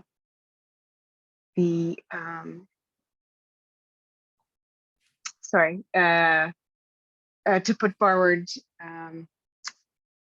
the resolution again. Yeah, okay, thank you. I saw Pastor Isaac Scott's hand go up first. Isaac? Yes, I second, please. Okay, please call the roll.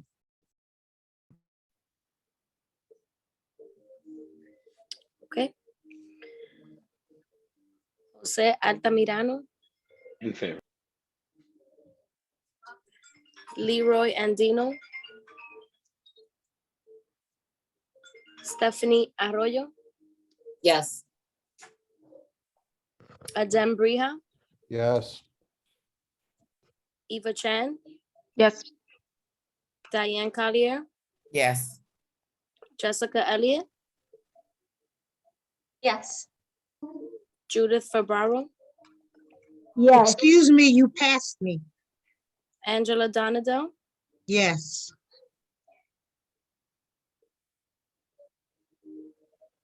Jessica Elliott,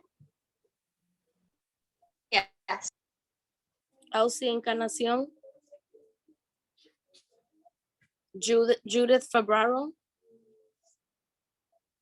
Flores Raja, Yes, I said yes before. Okay. Osendi Garcia, Yes. David Giordano, President, not voting. I received funding from Oasis. John Green, Aye. Robert Harvey, Jada Heredia,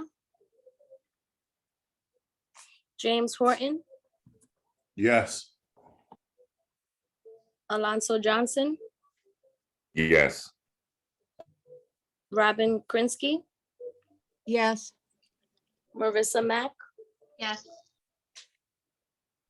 Patricia Martin, Yes. Malik McCullough, Yes. Jennifer Meyer, Yes.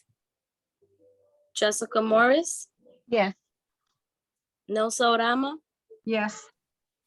Beverly Pavon, Yes. Andrew Padilla,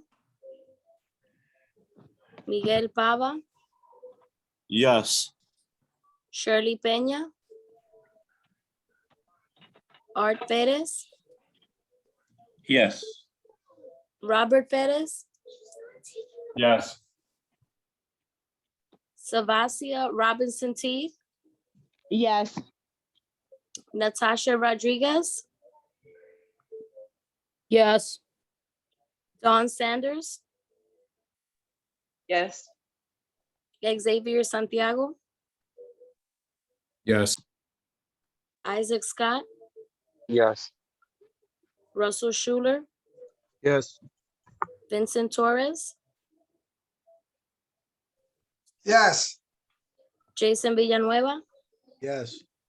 Candy Vives Vasquez, Yes. Nye Whitaker, Sorry, guys, it's so noisy. Yes. Michelle Wilcher Clement,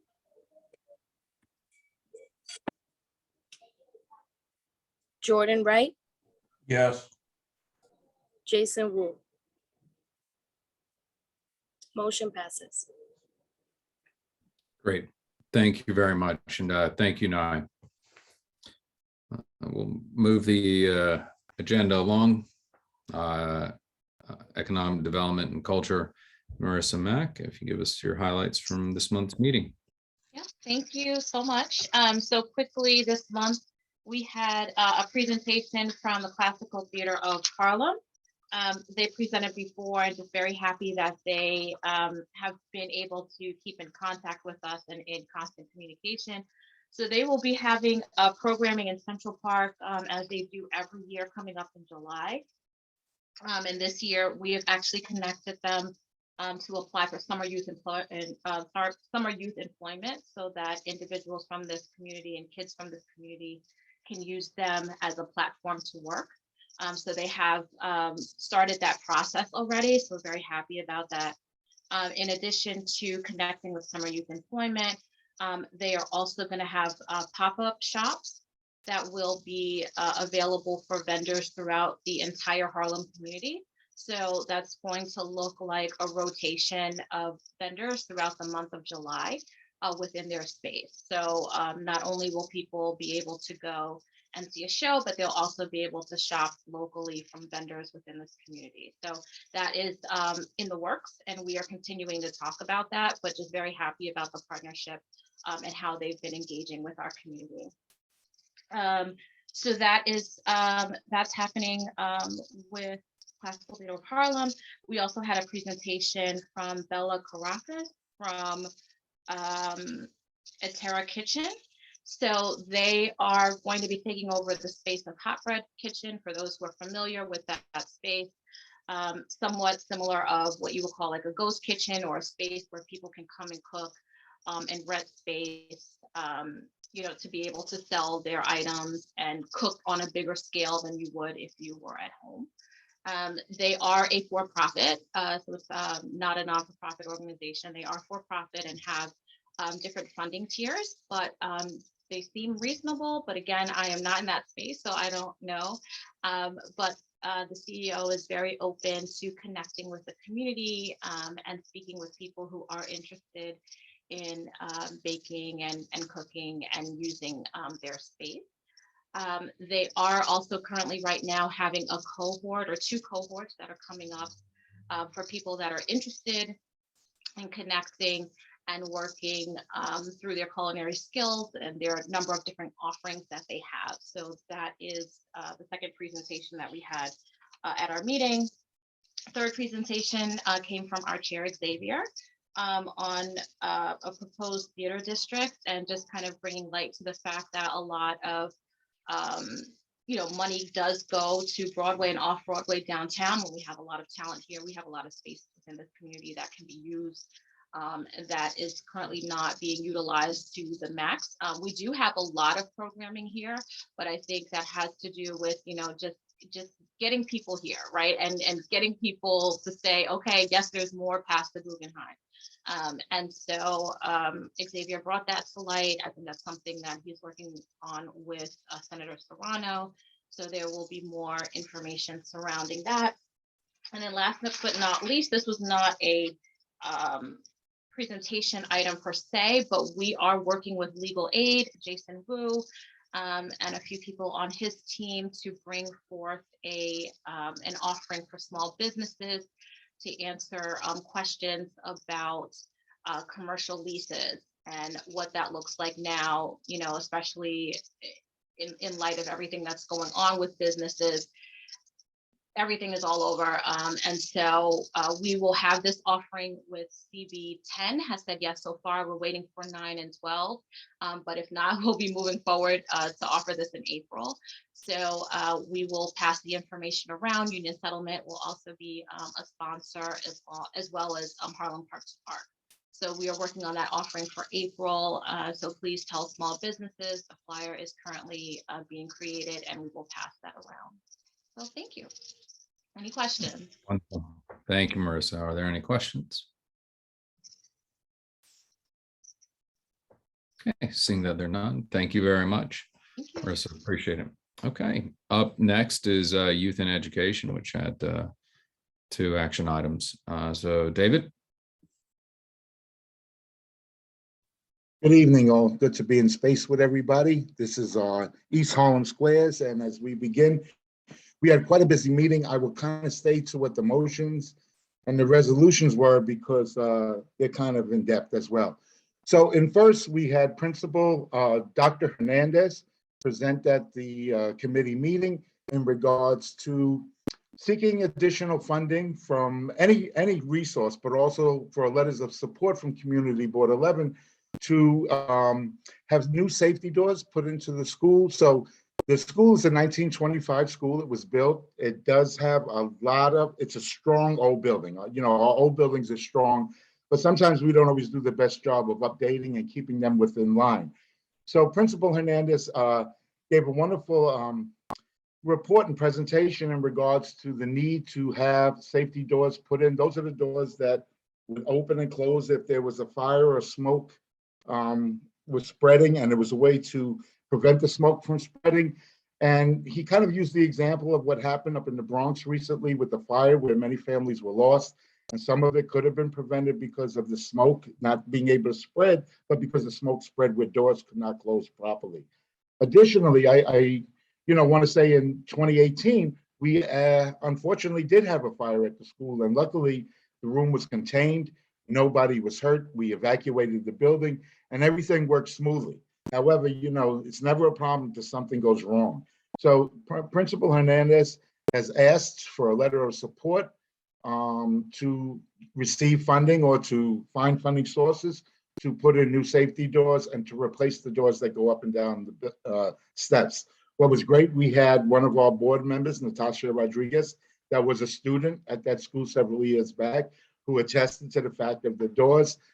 Principal Hernandez did show how some of the doors do not close and open properly. And there are other issues around safety where a child's hand could get caught in. So, we're looking for those doors that would be those kind of mechanical ones that is connected to the fire alarm system that close automatically if there was a fire in the building. So a motion was made by John Green to write a letter of support for funding to upgrade the safety door at PS 72 Lexington Academy, which is located at 131 104th in our neighborhood between Lex and Park. Full disclosure, I run the Children's Aid Society programs, both the after-school summer camp and prevention programs that do run out of that school. So I can witness and testify to the fact that this is a much needed issue. And safety comes first. It's so great that we do all this work with kids, but if we don't provide safety for our children and families, when they drop their kid off, they should be picked up in the same safe manner and a little bit more educated as well. So I guess we'll take that motion first, Chair. You're on mute, Xavier. Yeah, please present the other one, and I'd like to bundle both of these together in the interest of time. Okay, well, there are 4 different resolutions that were in support of CEC.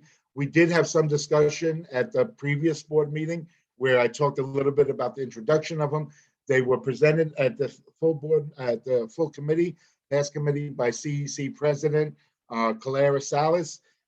They are resolution on foundation aid and charter funding.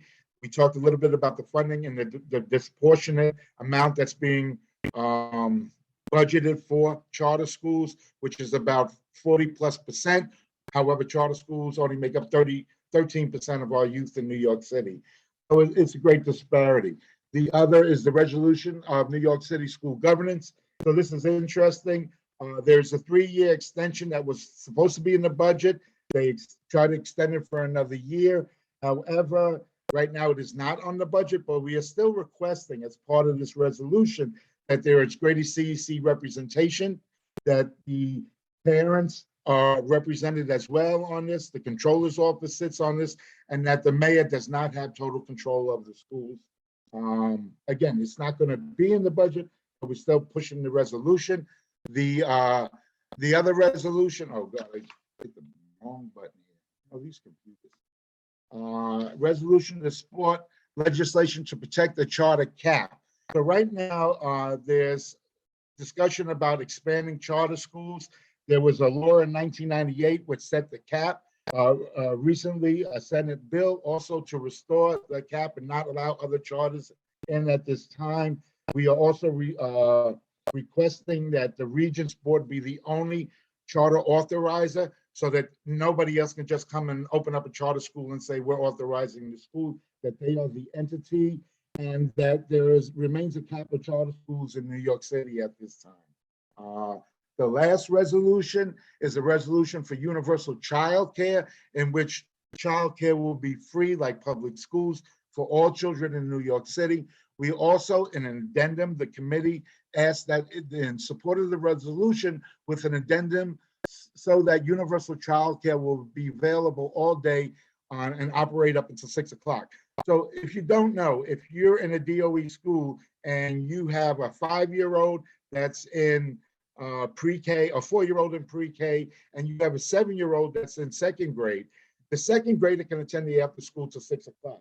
However, the pre-K cannot. They are picked up at 2:30 or 3 o'clock, depending upon the school, and do not have an extended after school program. That provides a real hardship for parents. And again, we are seeking to extend that so there's affordable after school free care for daycare as well as after school elementary and middle school students. So that's pretty much it. Are there any questions? I hope everybody had a chance to read the resolutions. They are in depth. I want to commend our CEC. In all full disclosure, I've been reappointed to the CEC since I first introduced these. So I did not vote on them officially as a committee member, but as a community board member, I did. Xavier? Thank you very much, David. It was a very in-depth and robust meeting. I saw Beverly and then Jessica's hand. So Beverly, you had a question? Yes, I have two questions. The first one is regarding the motion for the fire safety doors. Who are they? Where would the money come from? Would that be in the budget for 2023, or does that come from the funding of, I think it's the people who build the schools? Is it the school construction? Yes. Yeah, authority would Yeah. that would give you the money for this, and that's what you're asking for the money to come from? Yes, and what we're partially doing as part of our district needs process, and this is the work that we do in committee, is identifying which things in the community we can support. So last year we did work on the several schools, and like Angel may present later on, youth and education did really pretty good this year in the budget committee and getting some of the funding where we normally do not get. So last year we actually did put in for PS 72 to get the bathrooms fixed, and that's kind of coming through. There's funding identified. The councilwoman, I believe, has put in some funding, and school construction authority. The interesting thing with school construction authority is they have their own prioritizing process that's different than a principal or a superintendent or even the DOE. They're like a separate agency within DOE that makes their own priorities of what projects they can and with the funding. So we're going to look to put this through the budget priority process to say, hey, this is a real need and safety issue in our school. Y'all got to fund this. So the principal will be seeking other funding as well. But, you know, I think what principals are learning, come before the community board, get the letters of support to help solidify their ask, right? That this is a real need in the community. Originally, he was going to ask for the bathrooms again, but that was fortunately funded. You had another question, or does Yes, that, thank you for that one. But the second question was regarding the your resolution on the foundation aid and charter funding. So you made a statement that the 13% is for the charter school, is 13% of the population of students is in charter schools, but they get more funding than the public schools? No, they're slated to get a little bit over 40% funding, which is, you know, about 40% of the funding, but you only got 13% of the kids. Oh, so, okay. You understand? So the public schools will get about 57% of the funding.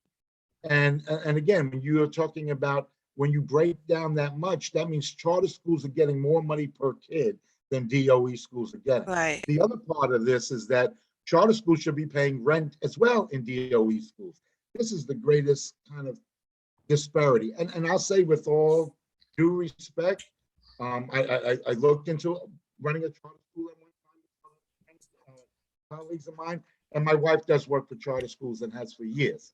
So, I think we're not saying charter schools shouldn't exist, but they shouldn't get more funding proportion per kid in New York City than New York City kids are getting in the DOE system. I'm for making it equal, but then there's a lot of disparity, and Beverly, I welcome you to come to one of our youth and education. You don't always have to be part of the committee to contribute, to seek, and we value your questions and thought process. Thank you for the invitation. I'll definitely will try to do that. Thank you. Wonderful. Thank you, Beverly. Thank you, David. One more question, Eva. Hi, Eva. Hi. I was told that funding for public schools for each district is proportional to the property tax that the government collects per district instead of number of students, which means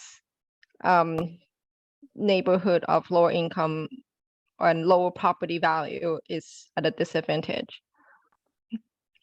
Is that true? And is this something that the community board should advocate to change? Shouldn't the allocation of funding for public school be driven by the number of students only? I would say I don't have the specific facts, and I will get it for us for the next meeting. But there is many concerns that, yes, our tax dollars in different neighborhoods, there's a disparity of what goes to different community resources, such as schools. So I would imagine that's true. I would hope in New York City that we would work to alleviate some of that disparity. But we even see in our own community how different schools have so much more resources than other schools. And there are a lot of different contributing factors to that. And I think that's something we should explore more in committee. And again, I always invite squares in the Youth and Education Committee. And maybe I'll reach out to, the CEC and we can explore that specific and get more factual information on that as well. So Beverly and Eva, you're putting me to work, and I continue to value your contributions to, making sure that we have all the I's dotted and, the T's crossed in terms of the work. So thank you. I'll reach out to my people. I think we'll know that answer. No, thank you. That was a great question, and that's part of our work. So let's make it so. I'm gonna with that. And I'd like Xavier, to- may I say something, because it just sparked something. Actually, I think I saw a presentation by the Academy of Medicine, and we're doing a youth thing. So I'm going to follow up with them as well, Eva. So sorry, Xavier.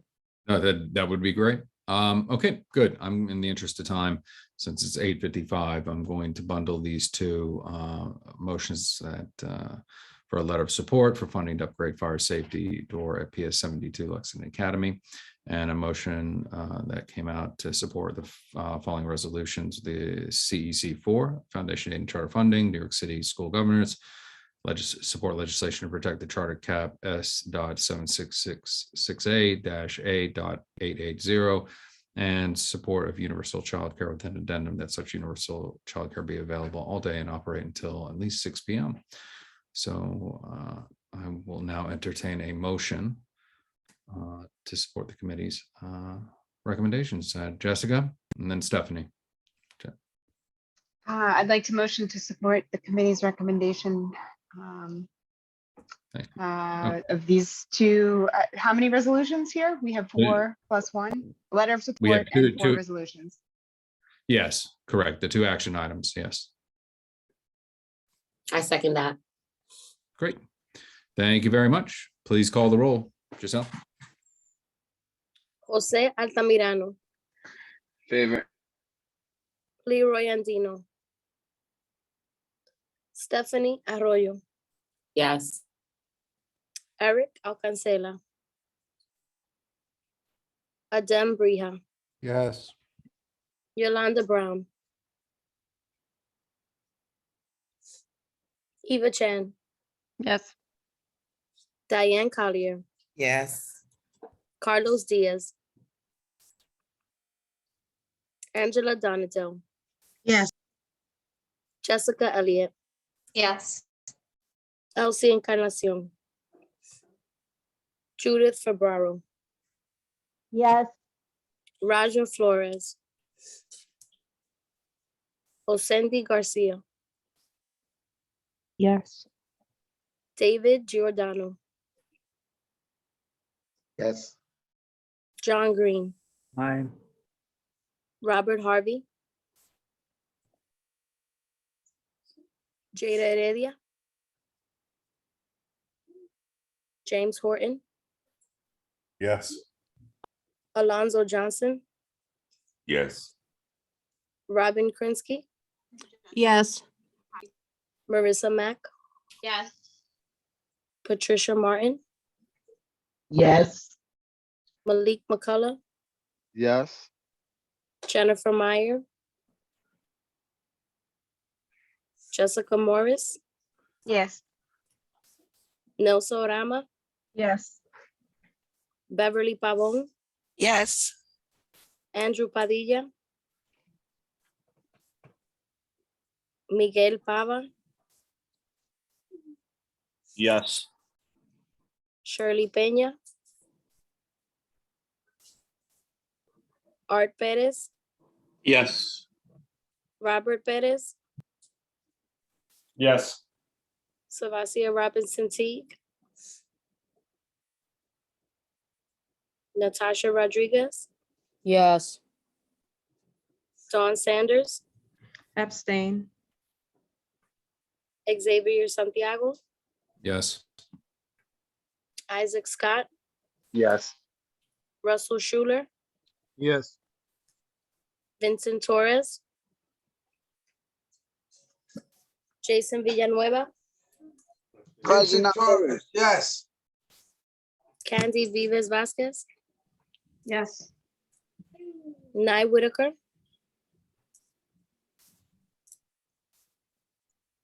Michelle Wilshire Clement. Yes.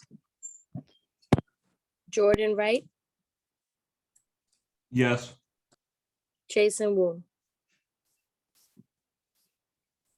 Motion passes. Great. Thank you, David, and thank you to the Youth and Education Committee for great work. Really appreciate it. With that, I will move the agenda along. It's now 9 p.m. We have land use, landmarks, and planning. Elsie is not with us today, and I don't believe Andrew Padilla is with us either. Angel, do you want to give a quick information only, or shall we just deal with this in April? The committee did not meet this month. Oh, yes, thank you. All right, move on. Okay, executive committee, I'll keep it very brief. We had a presentation. It was a really fantastic presentation from our CB11 planning fellow, Emily Sun, dealing with the Second Avenue subway phase 2. If it is, it should be on the website. If it's not, Angel will get it there. It was well presented and well received. We had 2 items that I will pass the baton to in just a moment to Dem that came before executive committee. We also discussed at length 3212 Drexel Corp doing business Lighthouse Fish Market. We received some complaints. They did attend. We're going to do a walkthrough, either Angel, Adem, and myself, or Marlene, to inspect the location. We had an extensive conversation on return to in-person meetings and what that will entail. Obviously, we're in many ways waiting for Godot, and we had the extension for April 15th, and we've examined all the possibilities, and we will be reporting back on that, but it is looking like a hybrid system will pose some challenges technologically because we don't have enough staff to operate it. However, we are examining committees going back to have their meetings, and then having that broadcast on Facebook or another venue through our meetings so that people can participate from the public, and maybe allowing a few members into the public until we reach capacity. And then alternatively, looking at how full board meet. First thing is we're assessing full list of all the venues who could host us and who are willing to host us. Obviously, as you heard from our borough president, difficulties abound with requirement for masks, requirement for vaccination cards, now that those rules have been rescinded. So that is an ongoing conversation, but we are preparing ourselves to pivot in the event that we have to abide by the original open meetings law interpretation. But please stand by. We'll have more information to come on that. Also discussed the mayor's fiscal year budget 23.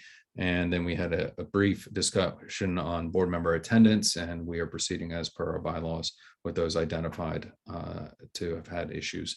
But there's nothing to really discuss at this time until we have proceeded through our normal process. And that I will turn over to Adem to the two action items, number 14 and 15. Adem? Okay, thank you. I'll keep it brief. Item 14 was Maxwell Central Park renewal application for a full liquor license. The reason they came to executive was they did not have their 7-day notice up in time for the license and permits meeting. So they were advised by the License and Permits Committee to put that posting up after our license and permits meeting, which would be well in advance of the 7 days needed for the executive meeting. So they attended, they had everything. The executive committee, I believe, made a motion to approve that renewal. Item number 15 was Notula 110 Corp. Renewal application for a full liquor license. The reason they came to executive was they submitted their 30-day notice on March 2nd. We met this month, the License and Permits Committee, on March 1st. Time was of the essence, I believe, because their license expires on March 31st. That's why we had them come to executive. And I believe the committee also made a executive committee also made a motion to approve their renewal application. That's it. Okay, thank you. Jason, you have a question? I make a motion. Okay, I'm going to bundle these as a set. Again, I'll read in number 14, application for a full liquor license, number 1288210, and number 15, full liquor license, number 1292951. The committee voted to approve unanimously. And Jason, you're recognized. Motion to support the committee's recommendation. Correct. Do I have a second? Second. Candy was second. Just reminding you, we're nearly at the end. Please raise your hands. Okay, please call the roll. Jose Altamirano, Yes. Leroy Andino, Stephanie Arroyo, Yes. Eric Alcancela, Adem Brija, Yes. Yolanda Brown, Eva Chan, Yes. Diane Collier, Yes. Carlos Diaz, Angela Donado, Yes. Jessica Elliott, Yes. Elsie Encarnacion, Judith Ferraro, Yes. Roger Flores, Osendi Garcia, Yes. David Giordano, Yes. John Green, Aye. Robert Harvey,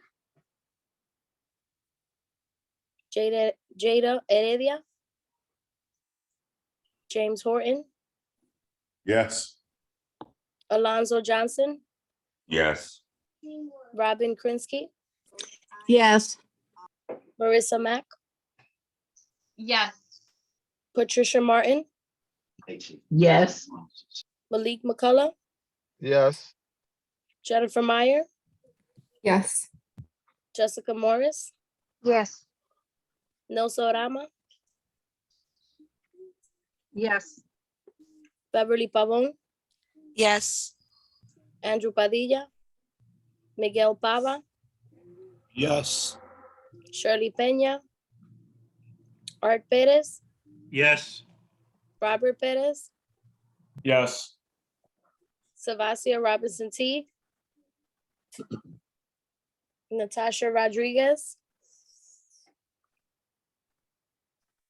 Dawn Sanders, Yes.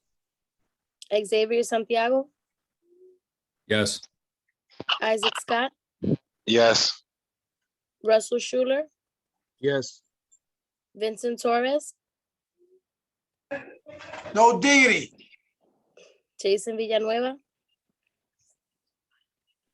Yes. Candy Vivas Vasquez, Yes. Nye Whitaker, Michelle Busher Clement, Yes. Jordan Wright, Yes. Jason Wu. Motion passes. Thank you, everyone. That concludes Executive Committee. Next.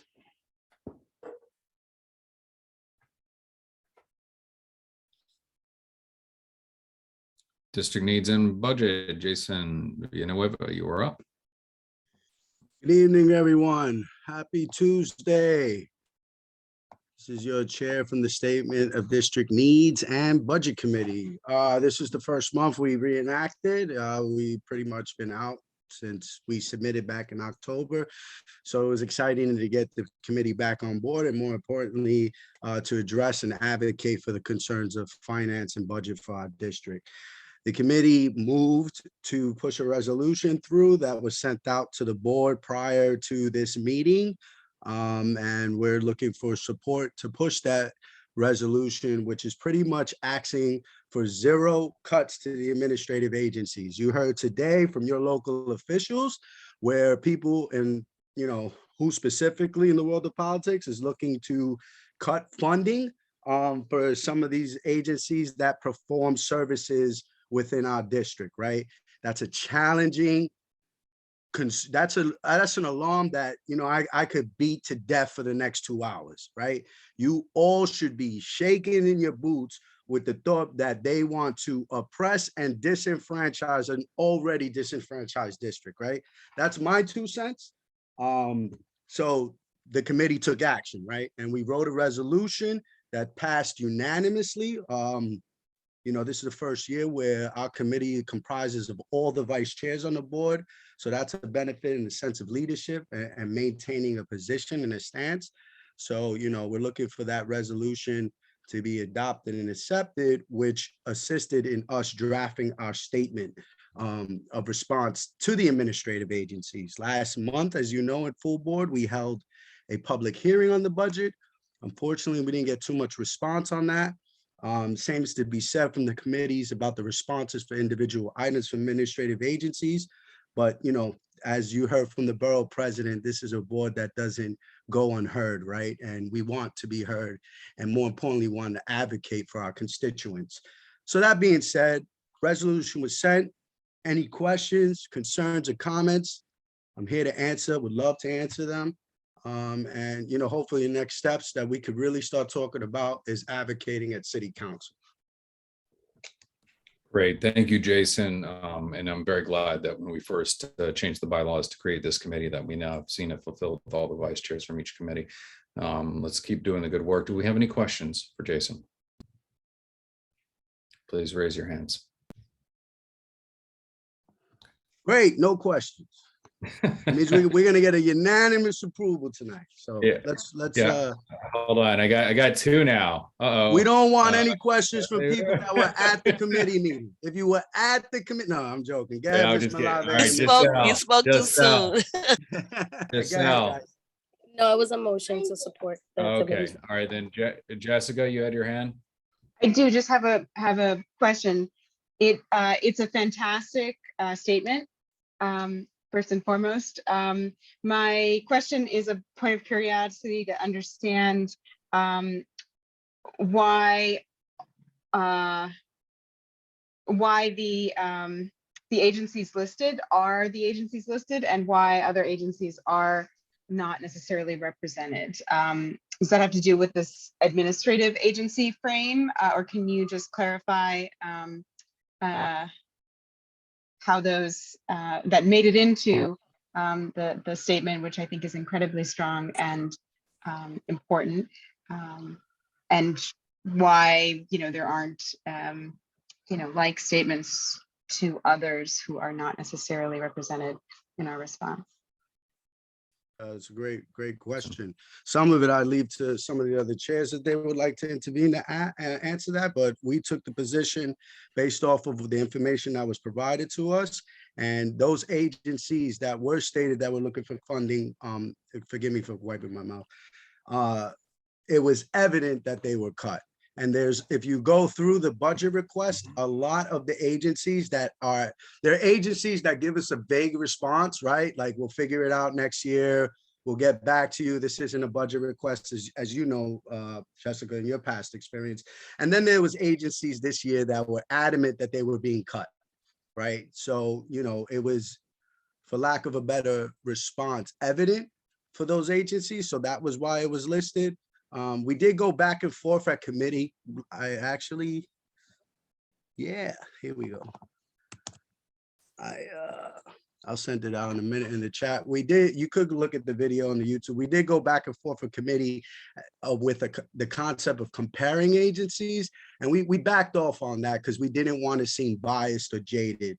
But if there's other agencies that you may be aware of, please do tell. All right. Thank you, Jessica. And thank you, Jason. I don't see any other hands up. Giselle, I will revert back to you. You'd like to make a motion? Yes, I would like to make a motion to support the committee's recommendation. Okay, hold that moment. Candy, I see your hand is up. Did you have you wanted to make a motion, or did you have a specific question before? No, I just wanted to second the motion. Okay, you are recognized to second. Okay. Okay, call the roll, please. Jose Altamirano, In favor. Leroy Andino, Stephanie Arroyo, Yes. Erica Cancela, Erdem Brija, Yes. Yolanda Brown, Eva Chan, Yes. Diane Collier, Yes. Carlos Diaz, Angela Donadell, Yes. Jessica Elliott, Yes. Elsie Encarnacion, Judith Ferraro, Yes. Raja Flores, Osendi Garcia, Yes. David Giordano, Yes.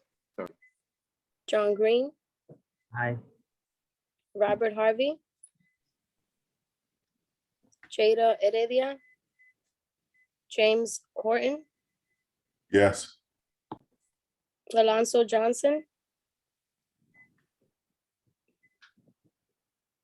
Robin Krinsky, Yes. Marissa Mack, Yes. Patricia Martin, Yes. Malik McCullough, Yes. Jennifer Meyer. Yep. Jessica Morris, Yes, sorry, slow. Yes. that's okay. Nelson Rama, Yes. Beverly Pavon, Yes. Miguel Pava, Yes.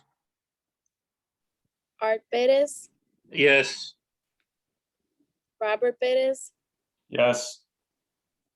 Savasia Robinson Teague, Natasha Rodriguez,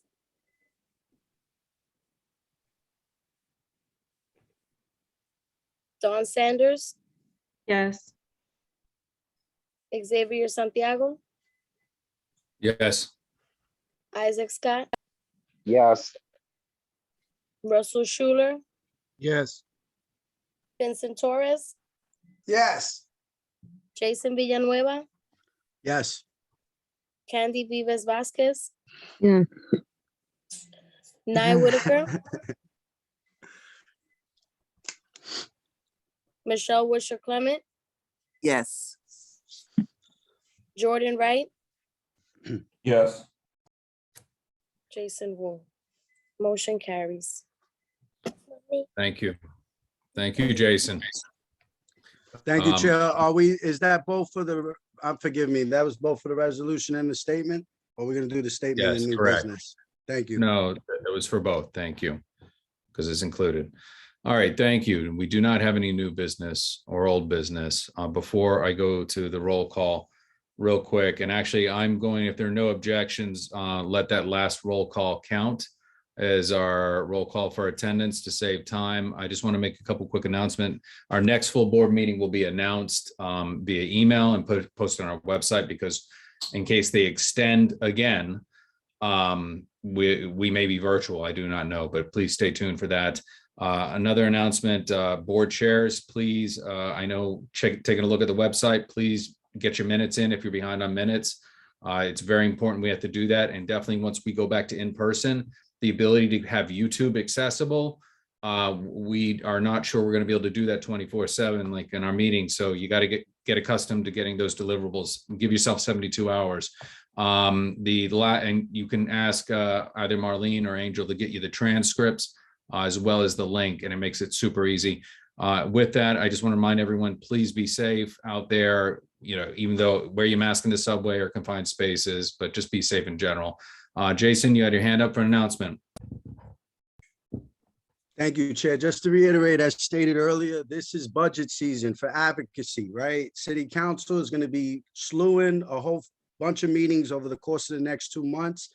I really adamantly have been pushing this board for the last 5 years to advocate for our bank, right? So what's that mean?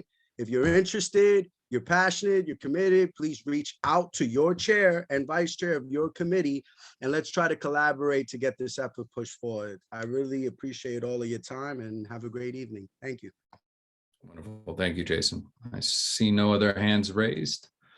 And with that, if there are no objections, I'd like to conclude the meeting by unanimous consent. If you have an objection, just raise your hand. Seeing that there are none, the meeting is concluded at 9:19 p.m. Thank you very much for your patience. Great meeting. Good night. All right, y'all. Good Good night. night. Good night. Good night, everyone. Bye. Good night. Good night. Thank you. 9:19. All right. Thank you.